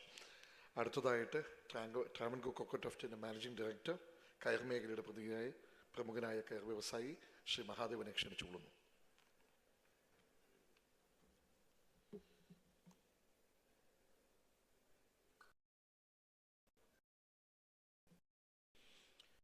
ഞാൻ വേദിയിലിരിക്കുന്ന എം ഡി ആണ്. കയർ സെക്ടറിനെ പ്രതിനിധീകരിച്ച് ഞാനിവിടെ സംസാരിക്കാനായിട്ട് നിൽക്കുന്നതെങ്കിലും I have a request to the industry secretary and minister. ഈ കയർ ഇൻഡസ്ട്രി എന്നുള്ളത് കാണാതെ ഒരു ഫ്ലോർ കവറിങ് ഇൻഡസ്ട്രി ആയിട്ട് ഇതിനെ കാണണം. കാര്യം ഈ കയറിൻ്റെ എക്സ്പോർട്ട് ടേൺ ഓവറിൻ്റെ ഒരു 80% ടോപ്പ് 10 കമ്പനീസ് ആണ് കോൺട്രിബ്യൂട്ട് ചെയ്യുന്നത്. And all those top 10 companies are from the private sector. ഈ വലിയ കമ്പനികളുടെ in terms of turn over and employment generation എല്ലാവരുടെയും പ്രോഫിറ്റിൻ്റെ 70% കയറിൽ നിന്നല്ല വരുന്നത്. ഇത് അധികം ആർക്കും അറിയാൻ പാടില്ലാത്തൊരു കാര്യമാണ്.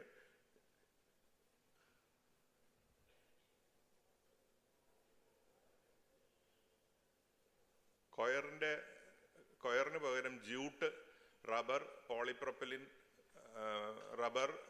പോളിപ്രൊപ്പലിൻ, ജൂട്ട് ആൻഡ് സൈസൽ ഇങ്ങനെയുള്ള അന്യ ഫൈബേഴ്സിൽ നിന്നും വേറുള്ള സബ്സ്റ്റൻസിൽ നിന്നുള്ള ഡോർമാറ്റ്സും റഗ്സും കൊണ്ടാണ് ഞങ്ങളൊക്കെ ജീവിച്ചു പോകുന്നത്. ഇപ്പോഴാണെന്നുണ്ടെങ്കിൽ സസ്റ്റൈനബിൾ ആയിട്ടുള്ള റീസൈക്കിൾഡ് ഫൈബറും കൂടി ഞങ്ങൾ യൂസ് ചെയ്യുന്നുണ്ട്. അപ്പോൾ ഇതെല്ലാം കൂടെ ചെയ്യുന്നതിലേക്കാണ് ഞങ്ങൾ പോകുന്നത്. അപ്പോൾ ഇതിനൊക്കെ ഒരുപാട് ടെസ്റ്റിംഗ് ഫെസിലിറ്റീസ് ആവശ്യമുണ്ട്. അപ്പോൾ I will be very brief because സമയം ഒരു പരിമിതിയാണ്. ഇതിനു മുമ്പ് ഒരു കാര്യം എന്ന് പറഞ്ഞോട്ടെ, ഈ മിഷൻ 1000 എന്ന് പറയുന്നത് വളരെ നന്നായിട്ടാണ് ഇൻഡസ്ട്രീസ് ഡിപ്പാർട്ട്മെൻറ്റ് നടത്തുന്നത്. I want to extend sincere thanks to the industry secretary for the hand holding and the fantastic support given by the lower level staff. മുകളിലുള്ള ആൾക്കാരുടെ അല്ല, താഴെയുള്ള സാധാരണയായിട്ടുള്ള ഇൻഡസ്ട്രീസിലുള്ള സ്റ്റാഫ് വിളിച്ചിട്ട് വളരെ കാര്യമായിട്ടാണ് ഫോം ഫില്ല് ചെയ്യാനായിട്ടും എല്ലാ കാര്യങ്ങൾക്കും പറയുന്നത്. ഞങ്ങളുടെ ഗ്രൂപ്പിൽ നിന്ന് തന്നെ 4-5 കമ്പനീസ് മിഷൻ 1000 ഉണ്ട്. പിന്നെ ഇപ്പം ഈ 1 ലക്ഷം പേര് 1 കോടി എന്നുള്ളൊരിത് പറഞ്ഞു. പക്ഷെ അപ്പോൾ അവിടെ 10 crores ഒരു ഗ്യാപ്പ് ഉണ്ട് സാർ. അപ്പോൾ അതും കൂടെ ഒന്ന് ചെയ്യണം. 10 crores ഒരു 10,000 കമ്പനീസിനും കൂടെ ഉണ്ടെങ്കിൽ 1 കോടിയായി, 10 കോടിയായി, 100 കോടിയായി. അപ്പോൾ 3 ലക്ഷം കോടി നമുക്ക് ടാർഗറ്റ് ചെയ്യാൻ പറ്റും. അപ്പോൾ അങ്ങനെ ഒരു റിക്വസ്റ്റും കൂടെ ഉണ്ട്. പിന്നെ ഒരു 3-4 സജഷൻസ് പറഞ്ഞിട്ട് ഞാൻ നിർത്താം. ഒരു ചായമുക്കുകാരൻ്റെ ഗ്രാൻഡ് സണ്ണായ ഞാനൊരു 10-67 രാജ്യങ്ങളിലേക്ക് എക്സ്പോർട്ട് ചെയ്ത് 1000-ഓളം ആൾക്കാർക്ക് തൊഴിൽ കൊടുക്കുന്ന ഒരാളാണ്. അപ്പം എനിക്ക് ഒരു പറയാനുള്ളത് വെച്ചാൽ കേരളത്തിൽ നിന്ന് കയർ അന്യം നിന്ന് പോവുകയാണ്. ആകെപ്പാടെ ഇവിടെ തൊണ്ടുള്ളത് കാലിക്കറ്റാണ്. അപ്പോൾ കാലിക്കറ്റ് ഉള്ള ഈ തൊണ്ട് മുഴുവൻ പൊള്ളാച്ചി എന്നുള്ള ആൾക്കാർ വന്ന് മേടിച്ചുകൊണ്ട് അവിടെ പോയി കയറുണ്ടാക്കി. ആ കയർ ഞങ്ങൾ അവിടെ പോയി മേടിച്ചുകൊണ്ട് ഇവിടെ ചേർത്തലേ കൊണ്ടുവന്നിട്ട് മാറ്റ്സ് ഉണ്ടാക്കിയാണ്. അപ്പോൾ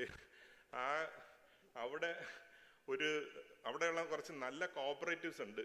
അവർക്ക് കുറച്ച് ഫെസിലിറ്റീസ് ഉണ്ടാക്കി. നമ്മുടെ ആൾക്കാരുടെ ഒരു ഗുണമെന്ന് വെച്ചാൽ ഒരാളെ നന്നായിട്ട് ചെയ്യണമെന്നുണ്ടെങ്കിൽ എല്ലാവരും കോപ്പി അടിച്ചോളും. ഇപ്പം ഇന്തോനേഷ്യയിലാണ് ലോകത്തിൽ ഏറ്റവും കൂടുതൽ തെങ്ങുള്ളത്.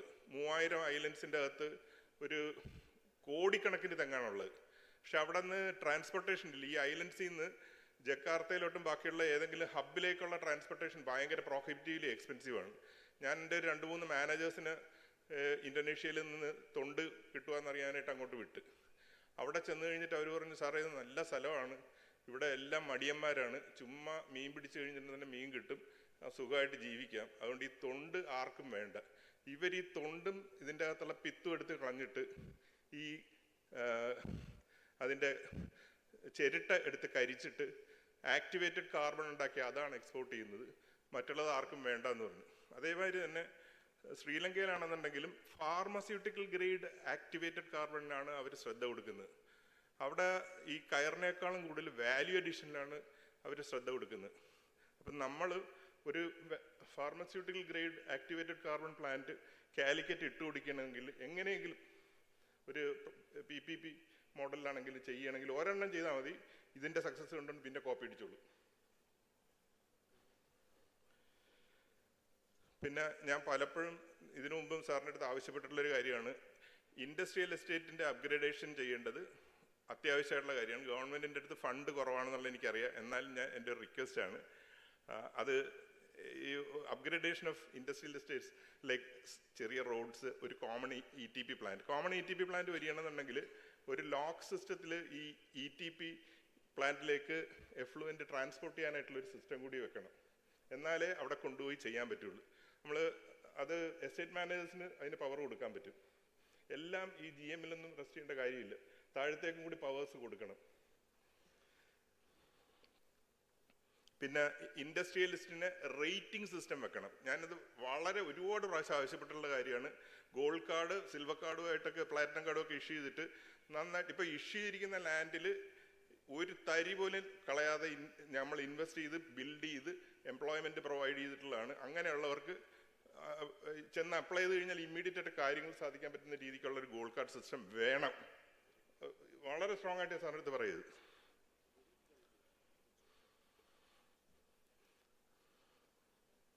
പറഞ്ഞു വരുമ്പോൾ നമ്മൾ ഇമോഷനിലാകുന്നു.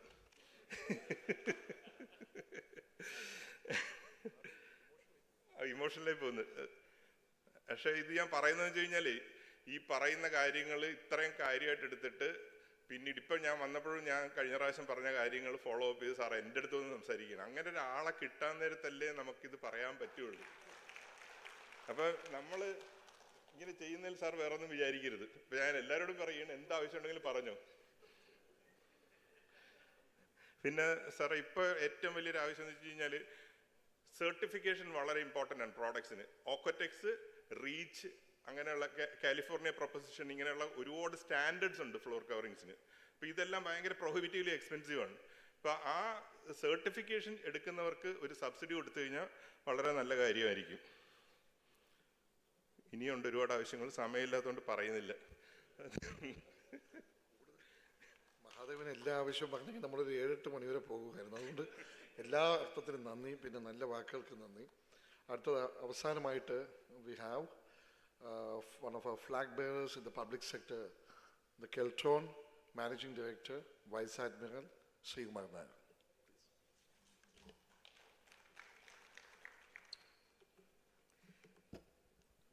Additional Chief Secretary, Industries, all the dignitaries on the dais and off the dais, a very good evening to each one of you. I've come with a big presentation, but I will reduce it as much as possible. The vision 2031 for Kerala has been set. So all it leaves for us as a PSU is to, as an electronics PSU, is to align with the vision to ensure we make in Kerala for the country and we make in Kerala for the world progressively. That's our ambition and aims. With that, I have been a customer for 37 years. I was in the profession of farms. I was a customer to most of the PSUs in the country, including Keltron. And now for the last 2 years, I am a provider of solutions to the customer. So I've experienced both sides. Both sides are challenging. And I feel, in my opinion, innovation by creating new ideas, methods to harness the existing technologies, that's what as a PSU we need to focus and convert them into products which a customer wants. That is the most crucial thing, and I feel. And in this, I would like to give you one example. I'll not cover, I made 2 examples. I will just cover one thing and how it can lead to make in Kerala for the defense forces is one example I'll talk about. The Indian Navy posed us a challenge that they want to detect underwater targets at long ranges. This was a problem that Indian Navy was faced with. Luckily, we had the ex-director of Naval Physical Oceanographical Laboratory, Dr. Vijayan Pillai, with us. We set a core team which set about how this can be made possible. There were 2 constraints given to us. You cannot change the dimension of the ship. You cannot change the dimension of the sensor because that involves remanufacture of the ship or huge modifications. Okay. So but the electronics can be modified. So we went about, what we did is, sensor outputs, we decided how it can be differently configured. Sensors, 360 sensors were there, how it can be differently configured, and how the sensor frequencies could be, manipulated. It's a different topic, it's a very intensive topic, I will not, dwell, suffice, modified that. Front-end electronics was so miniaturized that the noise was reduced considerably. Noise reduction reduced considerably.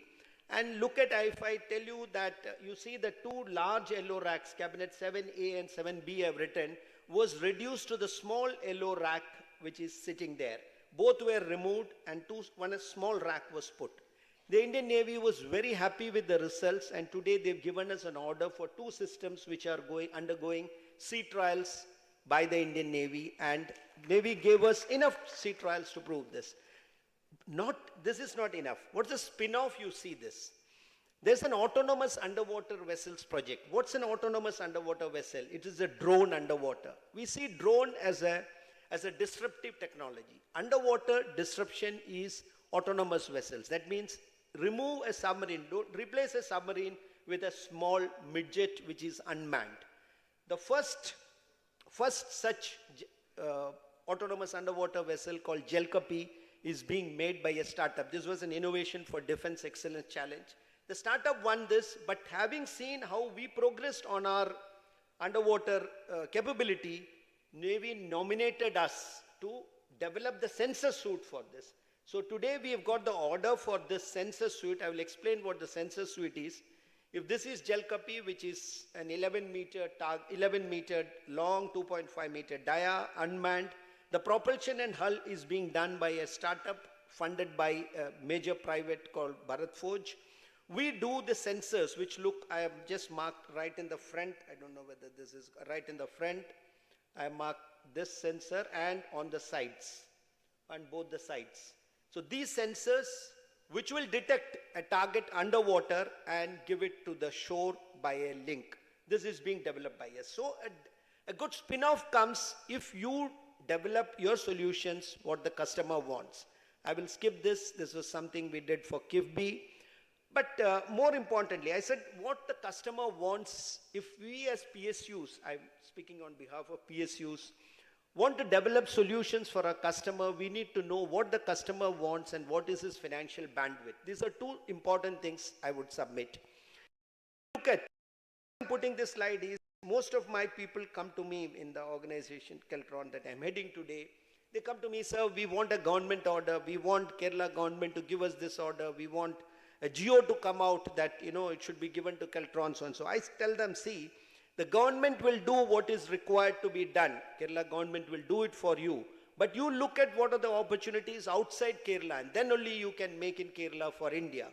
You look at the railways spending 2,77,000 crores, defense spending 2,19,000 crores capital, and equal amount they are putting on the revenue, that is maintenance of ships, submarines, aircrafts, etc. DRDO on niche technologies, 22,000 crores. NHAI 1,87,000 crores.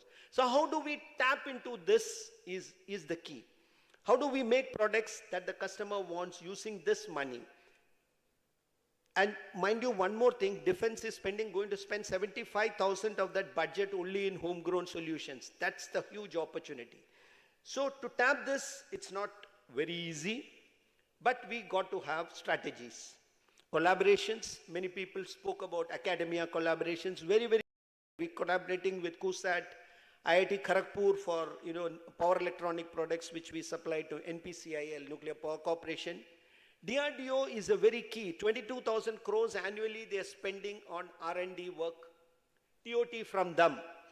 And we are doing it, and as I said, case studies, we are working closely with the Naval Physical Laboratory in Kakinad, NSTL, Vishakhapatnam, and now we are doing with Debel for a cochlear implant, which is to be developed. Collaborations with other CSIR labs, CDAC, they work on a royalty method. That is, if you take their technology, convert them into a product, the amount you sell, they take a royalty on that. Create your own R&D. A small core group is very important to develop 1 or 2 niche products. Not only that, what product you have given to a customer, how do we improve on it? I see 5 to 7 years is the life. I need to upgrade. So if I give an improved next version, the customer will never go out of my hands. The customer will always be tied to me. So we need to work on what is the next version. Create your own IP. I think people already spoke about creating your own IP. This is crucial because Kerala is endowed with rich, skilled human resource. If we create an IP like what we are trying to do for the disruptive technology, I said the AUV, we are trying to create IP for our sonar. And this, my own experience, the biggest radar, the best radars that's given to India was from IAI, Israeli Aerospace Industries. They just hold the IP. They have the entire software. They have the system knowledge. All other parts are made all over India. They take it back to Israel, integrate and sell it to us at each radar at 1,000 crores. So that's the value of creating an IP, and we need to focus on how to create IP as part of our Vision 2031. Same way, startups and MSMEs. This is crucial. We need to engage in the startups, and how do we do that? Today, the open challenges, most of the things, defense, national technical research organizations, and I'm told even railways are going to develop niche technologies only through open challenges. Open challenges only startups and MSMEs can bid. I explained, it's a disruptive technology, startup has won it. There's an opportunity for us to align with him and provide the solutions that are required. So that's a crucial stuff. There are major PSUs like Bharat Electronics, BDL, shipyards, etc.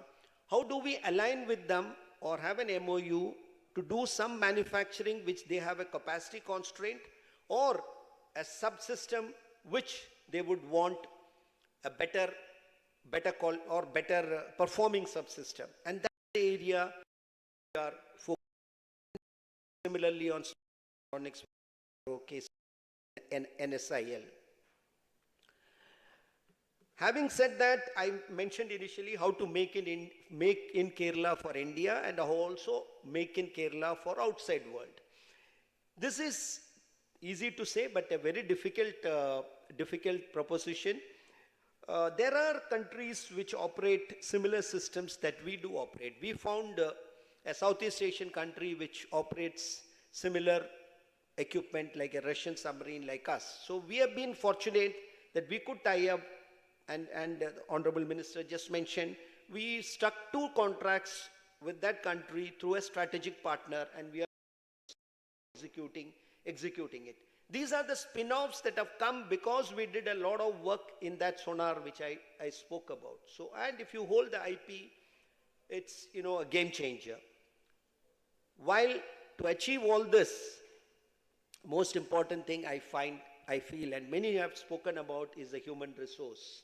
Ma'am spoke about empowering the women. There are people who spoke about how to have skilled manpower. And I think we need to have motivated and correct attitude HR resource, which is to be trained, which is to be taken along, which is to be encouraged and engaged to perform. And I would lastly submit, we need to work as though there is no tomorrow to realize this vision. In the armed forces which I come from, we work as though there is no tomorrow. To sum it up, I have put everything on the slide, and 3 things I want to say in the end. Every organization, every enterprise should work on 3 aspects. That is, 1, innovation, research and development, learning, that is the Saraswati. 2nd, know where the customer is and where the money will come from, the Lakshmi part of it. And lastly, build enough, just about enough infrastructure, or tap the infrastructure outside and encourage your human resource as you worship Durga, the Ayudha. Thank you so much. Thank you for the patient listening. Excellent presentation about the trinity of Durga, Lakshmi and Saraswati. May you prosper. So we come to the mottam spectrum പൂർണ്ണമായിട്ടും cover ചെയ്തുകൊണ്ട് ഈ ഒരു panel ഡിസ്കഷൻ്റെയും ബഹുമാനപ്പെട്ട വ്യവസായ വകുപ്പ് മന്ത്രി തുടക്കം കുറിച്ച് ചർച്ചകൾ ഇവിടെ പൂർത്തിയാവുകയാണ്. അപ്പോൾ നമുക്ക് സമയക്കുറവുള്ളത് കൊണ്ട് with the permission of the important personalities, including our chairman, KSIDC, and other important personalities here, we will take 5 questions. 5 ചോദ്യങ്ങൾ. Anybody can ask. Please. The first question, yeah, please. Mr. Joy is an old-hand veteran from the State Planning Board who had been dealing with industries for a long, long time. Joy, could mic കൊടുക്ക്? He was an industries project chief of industries in the planning board. Yes. So here we need to have a mic. Whoever wants to answer.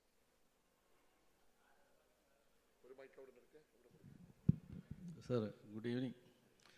നമ്മുടെ ഈ industrial startup ecosystem, we have IT ecosystem ഉണ്ട്, startup മിഷനൊക്കെ ഉണ്ട്.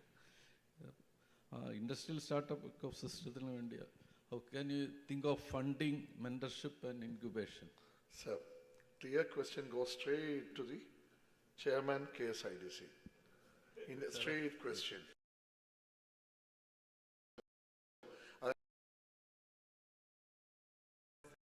വളരെ സംസാരിക്കുകയും കുറേ കാര്യങ്ങൾ അതിന് ഒരു കാര്യം കൂടെ, പിന്നെ ഇൻഡസ്ട്രി അക്കാഡമിയ കൊളാബറേഷനിലെ ഓക്കെ നമുക്കൊരു institutional mechanism, how we can drive innovation and skill development. Sure. And again, on investment and incentives, R&D centers, private sector, how we can incentivize for setting up R&D centers and innovation centers. Then രണ്ട് indicators അല്ല ജോലി കാര്യം എല്ലാവരും മറന്നു, ചോദ്യം മറന്നു പോകും. അപ്പൊ ആദ്യത്തെ 3 ചോദ്യം പറഞ്ഞിട്ട് പിന്നെ 2 ചോദ്യം ഒന്നുകൂടെ ഉള്ളൂ. ഓക്കെ, നമ്മളിപ്പോ പെർഫോമൻസ് ഇൻഡിക്കേറ്റേഴ്സ് പറഞ്ഞു. ഓക്കെ, അതിൽ നമുക്ക് 2 എണ്ണം കൂടെ ആഡ് ചെയ്യാൻ പറ്റുമോ? How much we can contribute to the GST as well as to the GSDP. GSDP. Okay. So we started with the fund of funds required. രണ്ടാമത്തെ കാര്യം മിസ്റ്റർ ജോയ് പറഞ്ഞത് നമ്മുടെ ഇതായിരുന്നു, എന്താണ് industry academy collaboration for what, കൊളാബറേഷന് വേണ്ടിയിട്ട്. അതെ, മൂന്നാമത്തെ പ്രൈവറ്റ് സെക്ടറിൽ R&D സെന്റേഴ്സ് വരാമോ? നാലാമത്തെ കാര്യം GSTയിലും GSDPയിലേക്കുള്ള കോൺട്രിബ്യൂഷൻ ഏത് തരത്തിലാകാം? 4 ചോദ്യങ്ങൾ അവസാനിച്ചിരിക്കുന്നു. Right, please. Incubation part actually ഇപ്പം നമ്മുടെ ഈ mission 1000 and even the mission 100,000 which we are thinking of is one of the largest incubation programs ever undertaken anywhere in India. So when we are talking about choosing existing enterprises and supporting them to go up, it is not just a question of giving them money, because it doesn't work like that. Each one has a very special requirement. So mentorship, incubation, financial support, all this has to come together. So, briefly, because given the paucity of time, what I'm saying is, what we are actually looking at is the largest incubation program for existing MSMEs in the country, which is already been launched. That's first point. Second point was about industry academia. Sir, ഒരു ചെറിയ ചോദ്യമുണ്ട്. Bluntly put in, he was actually asking about what is the specific fund or the corpus that's been kept for fostering such industrial startups. Correct? Shirile? Fund of funds. If you take the fund of funds concept, that is one of those pioneering steps which was taken by the state government under the startup mission program when it was first launched. And the fund of funds program was an amazingly effective program where by deploying merely about 80 crores, they were able to get, by putting this 80 crores into AIFs, which agreed to give 20 to 25% of their investments to Kerala-based companies, more than 2,000 crores investment was brought into Kerala by just deploying 80 crores fund of fund. So the same model is going to be replicated for these other programs, which we at KSIDC are now at a fairly early stage of planning to increase. Right. Industry academia. Industry academia collaboration there now, the need for it has been long understood, but so far really nothing much had been happening. Now, 2-3 things are happening. One is from industry itself, there is a good, reaching out to academia which is happening. And one of the best examples of that is the Synthite group setting up the C.V. Jacob Center for Synthetic Biology inside the QSite campus. Now, what is very important here is not just that a private sector company has come forward to set up a research center in the university.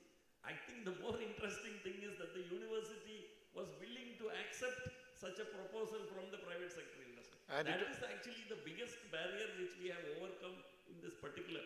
And now that it has happened in one case with Synthite coming forward, I know for a fact that several other companies and businesses are interested in funding such research projects. Center for Sustainability Studies was fostered by Geojit Industries, which has also been set up inside the Cochin University campus.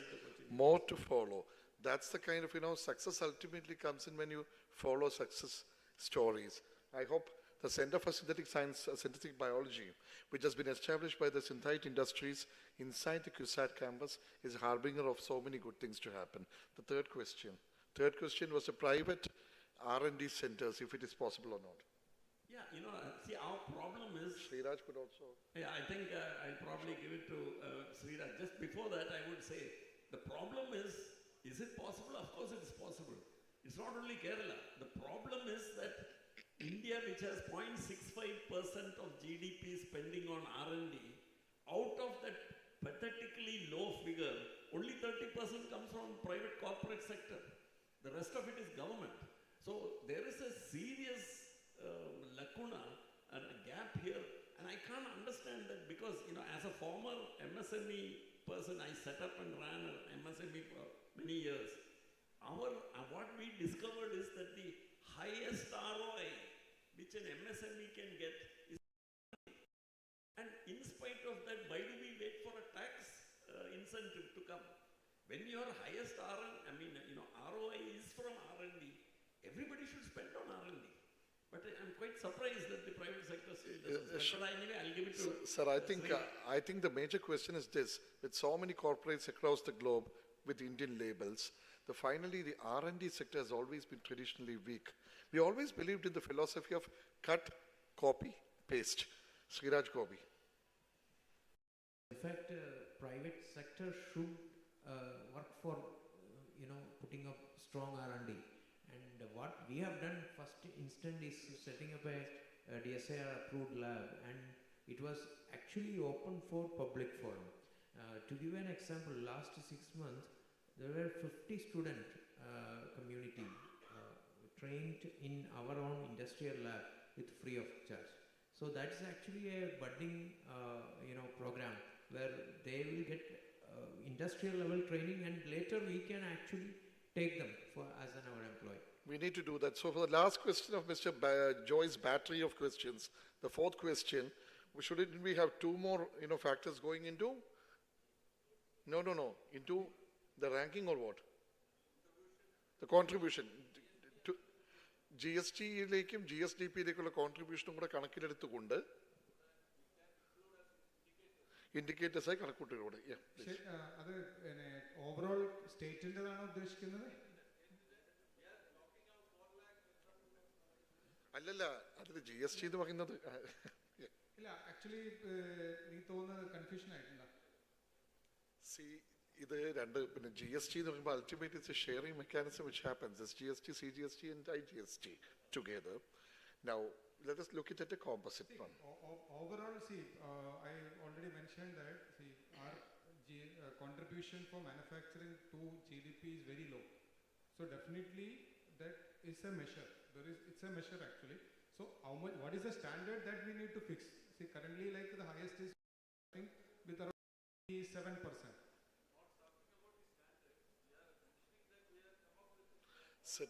Certainly, the highest contributor to the GST would certainly have the pride of place. It has to have.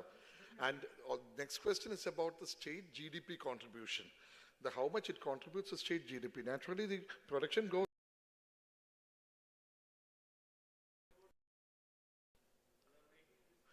That's something, yeah. I think that little bit of bigger level, I think, because when you compare the percentage, it is very minute. Sure. So maybe to qualify the units, it will not be a... We get this point very well. See, we always look at the turnovers and the profit margin. He was speaking about endumatram contribution state GDP. It's a slightly larger.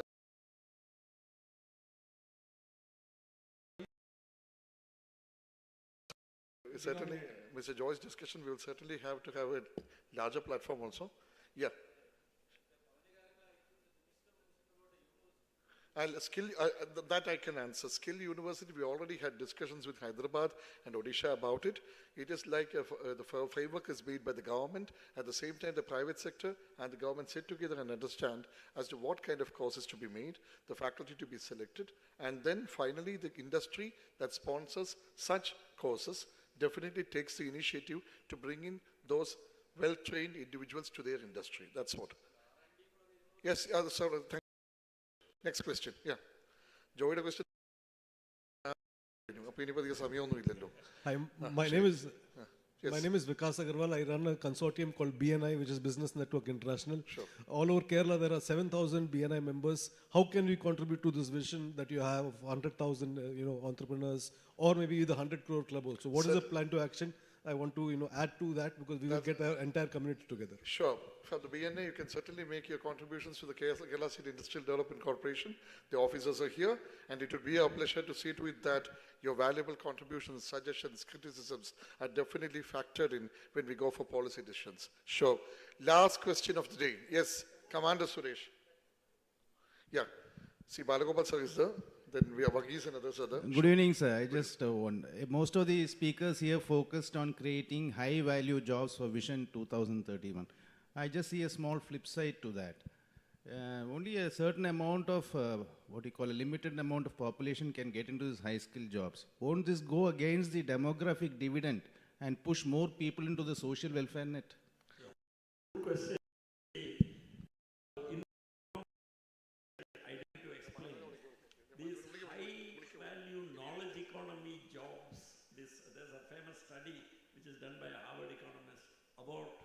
The experience in the US, when they say that the job multiplier is 5:1, that is for every one knowledge economy job created, 5 other jobs are created.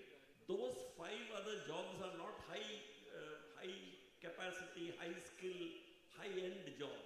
Those range from whether it's the driver to the cleaner, to the janitor, to the service provider, to etc. So this is the experience of the most affluent economy in the world. So definitely the multiplier effect will be the same. I think in fact I feel management schools and management professionals should do a case study of the job multiplier of say Technopark in Trivandrum and just study that data and you will find that the multiplier has been at work. While 95,000 professionals are working inside Technopark, the number of jobs which have been created around that Karakutam area itself, if you look at, will be at least double that. And those range from waiters in the dhabas and all the restaurants, the multi-cuisine restaurants, etc., to taxi providers, including Swiggy, Zomato, etc. So that multiplier is very much at work. It's a very good question which you have asked. We are not talking about this. We are talking about getting this 5x multiplier to work, because for the other kind of economy, low value adding economy, the multiplier across the world is only 1.6. This is 5. So, and a small diverse perspective over here, even without looking into this kind of ancillary jobs that's created elsewhere, Tiny Paramparagata Vyavasayam എന്ന് പറയുന്ന കയർ മേഖലയിൽ മഹാദേവൻ ഇവിടെ ഉണ്ട്. മഹാദേവൻ പറയുന്നത് ഇപ്പോൾ പുതിയ technology വന്നു കഴിഞ്ഞു. അപ്പോൾ കമാൻഡർ സുരേഷ് ചോദിച്ച ചോദ്യം, ഇങ്ങനെ ടെക്നോളജി വരികയും ഹൈ വാല്യൂ ജോബ്സ് വരുമ്പോൾ അപ്പം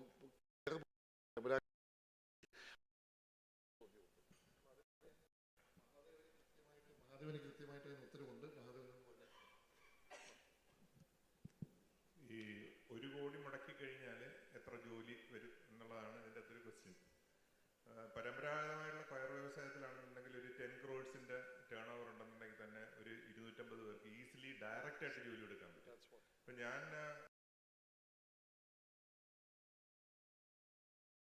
150 കോടി രൂപ ടേൺ ഓവറുള്ളതാണെന്നുണ്ടെങ്കിൽ ചെറിയ കമ്പനിയാണ്. ശരിക്കും VKC വെച്ച് നോക്കുകയാണെന്നുണ്ടെങ്കിൽ അയാൾ ചെറുതാണ്. എംപ്ലോയ്മെന്റ് പ്രൊവൈഡറും ചേർത്തല. അപ്പോൾ നമ്മുടെയൊക്കെ ഒരു കല്യാണത്തിനെന്ന് പറഞ്ഞു കഴിഞ്ഞാൽ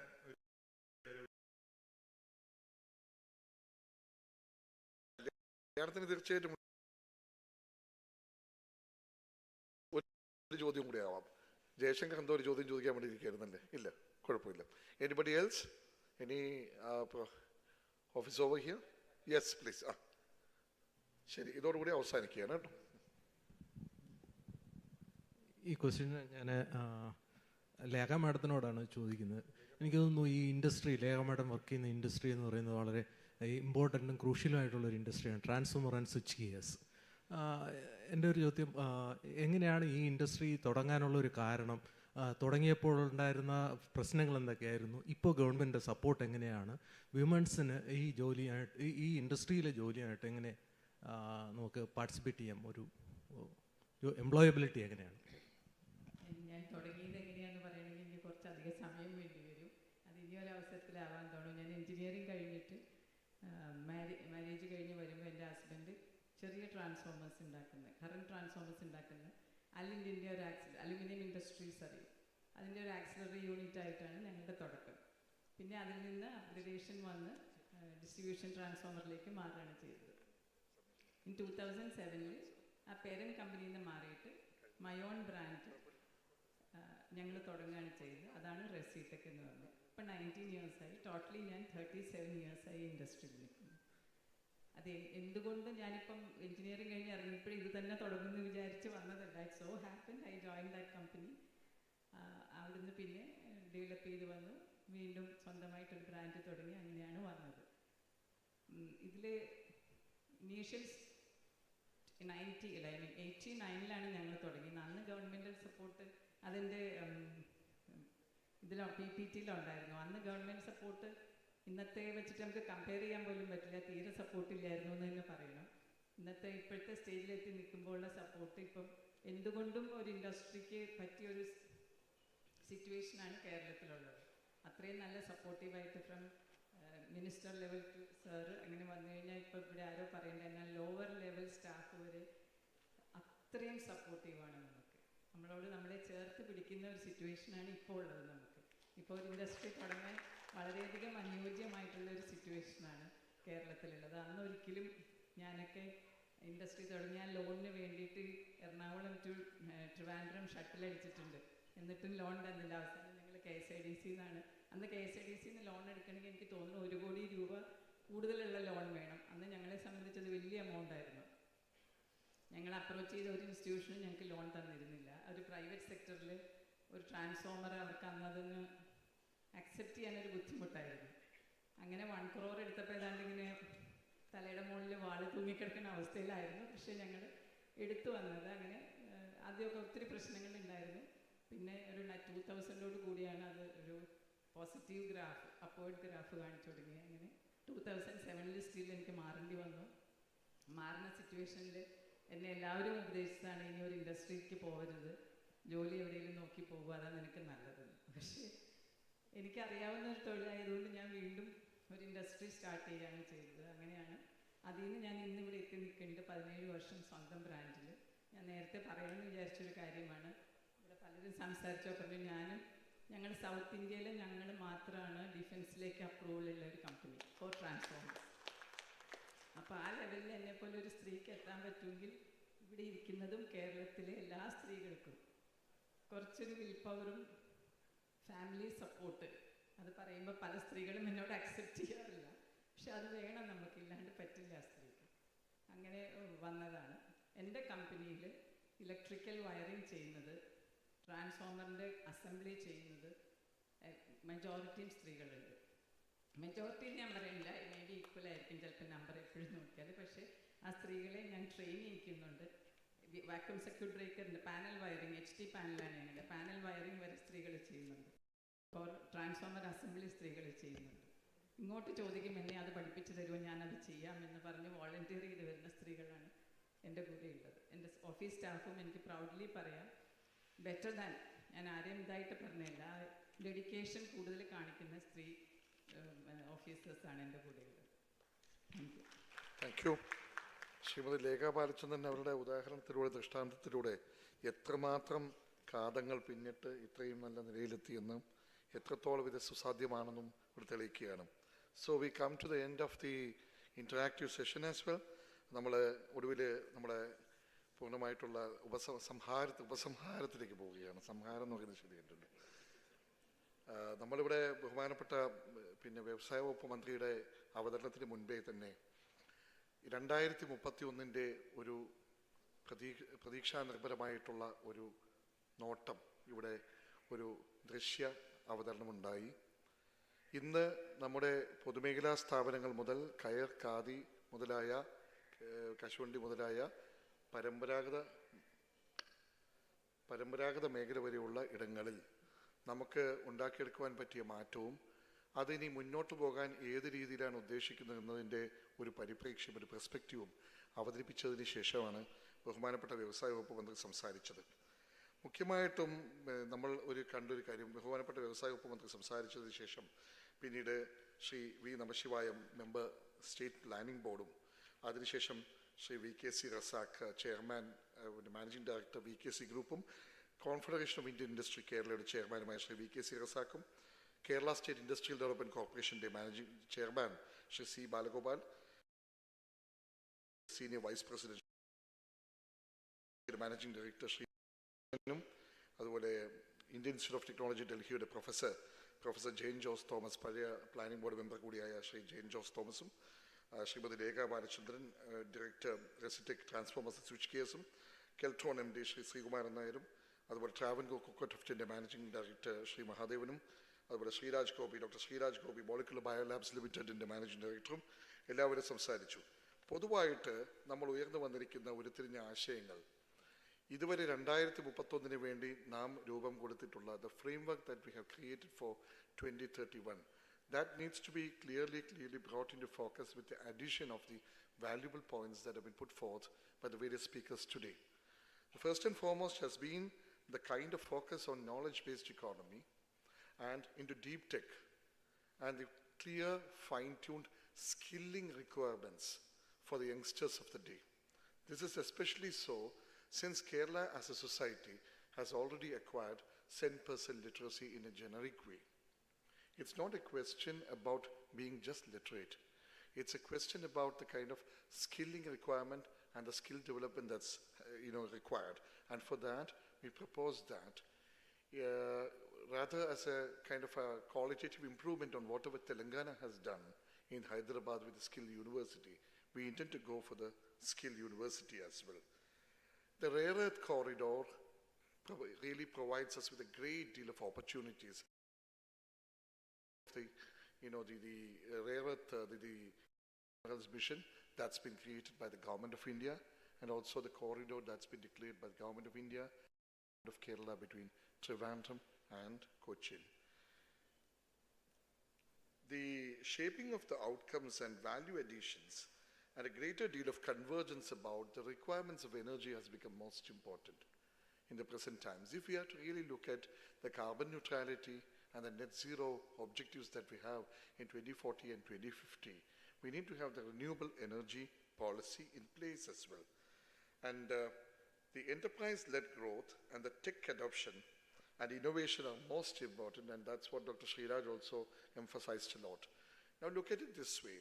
If a startup can actually get into the final prototypes and after that into the marketable level, technology needs to be in place, a great deal of financial support that's required in the initial stages, and also the kind of environment and the ecosystem that's to be created so that this yesterday's startup becomes a fledgling unit today and tomorrow becomes a unicorn. So that's what you have been doing from the small town of Koratti and trying to create Koratti as the biotech capital of the world. Congratulations for that. So, and the ESG policy, the ESG reporting and the high value, the innovation, the multiplier, the innovation multiplier that we need to put in place are all most important. In this regard, Maker Village and such other propositions have come absolutely handy as well. The critical skills that are to be developed and that leadership quality which is required for a person to take a risk professionally and industrially. That's something we Keralites had in deficit all the time for so many decades together. When you go to the major cities, you find that you see all the time that make excellent. And in the 1960s in Mumbai, they used to say that the stenographers, the typists, the confidential assistants should come from Kerala because they speak fatafat English. They used to say that. And that also gave rise to some political movements as well in revolt to the emerging rise of Malayali in the Bombay context as well. I don't want to refer names as well. But today, the whole thing has changed. Now, today, when we come to this particular thing, we find that the emphasis that we're given to the education sector, the health sector, has created an ecosystem for better education and skill-based education to come in. This skill-based education, the knowledge-based economical principles have fostered high-value-based, not so space-intensive, absolute tech-based industries as well, especially in the new futuristic technology areas as well. So that's where we need to focus upon. At the same time, one should not forget the contributions of the traditional sector and also the public sector. In the traditional sector and the public sector, it's about the kind of changes that can be adapted without in any way compromising on the beauty as of the fragrance of traditionalism, especially in a sector like handloom or coir for that matter. Madhavan's points and, Keltron in fact has been a leader in terms of the new developments that are to happen in the defense space sector when we intend to take it forward. In all, with all the kind of valuable thoughts, the valuable suggestions that have been put forth by the luminaries over here, we are very clear about it.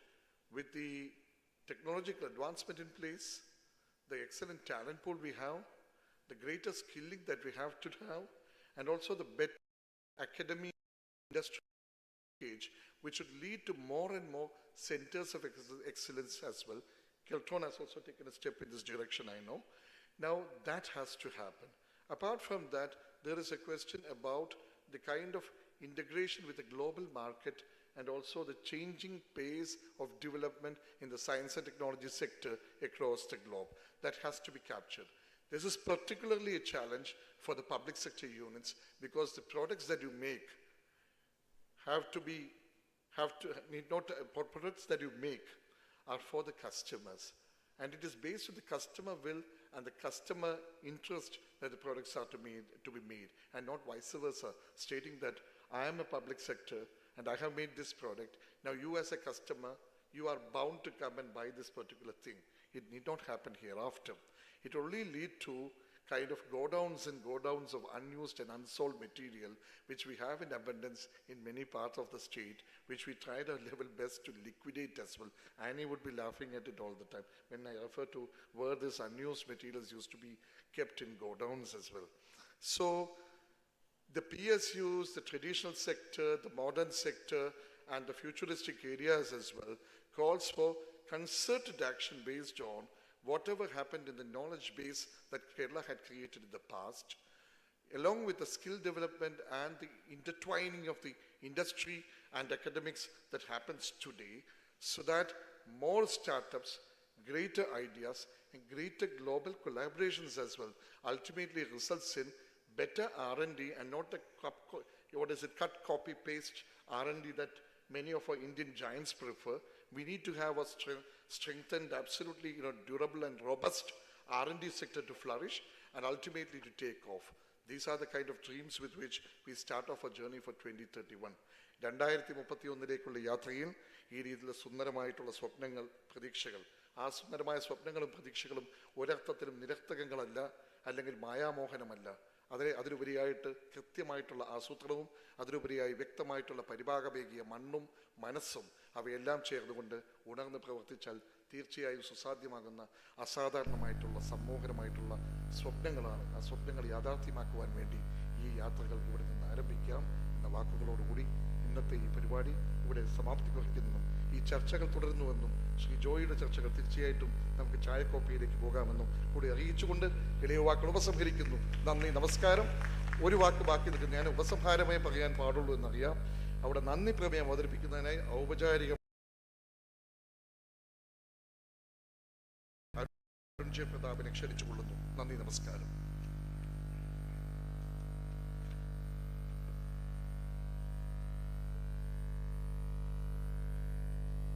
Hello everyone.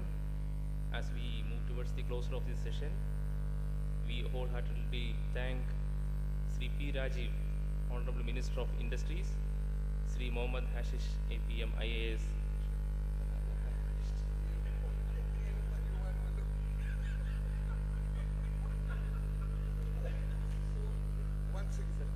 അതും ഒരു വ്യവസായമാണെന്ന് അങ്ങനെ വിചാരിക്കുക.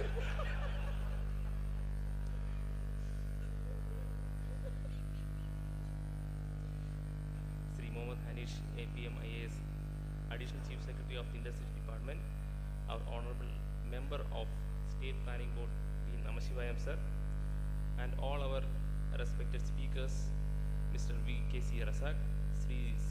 Balagopal, Sri Dinesh Nirmal, Sri Ramesh Kannan, Professor Jayan Jose Thomas, Srimati Lekha Balachandran, Sri Srikumaran Nair, Sri Mahadevan Pavitram, and Dr.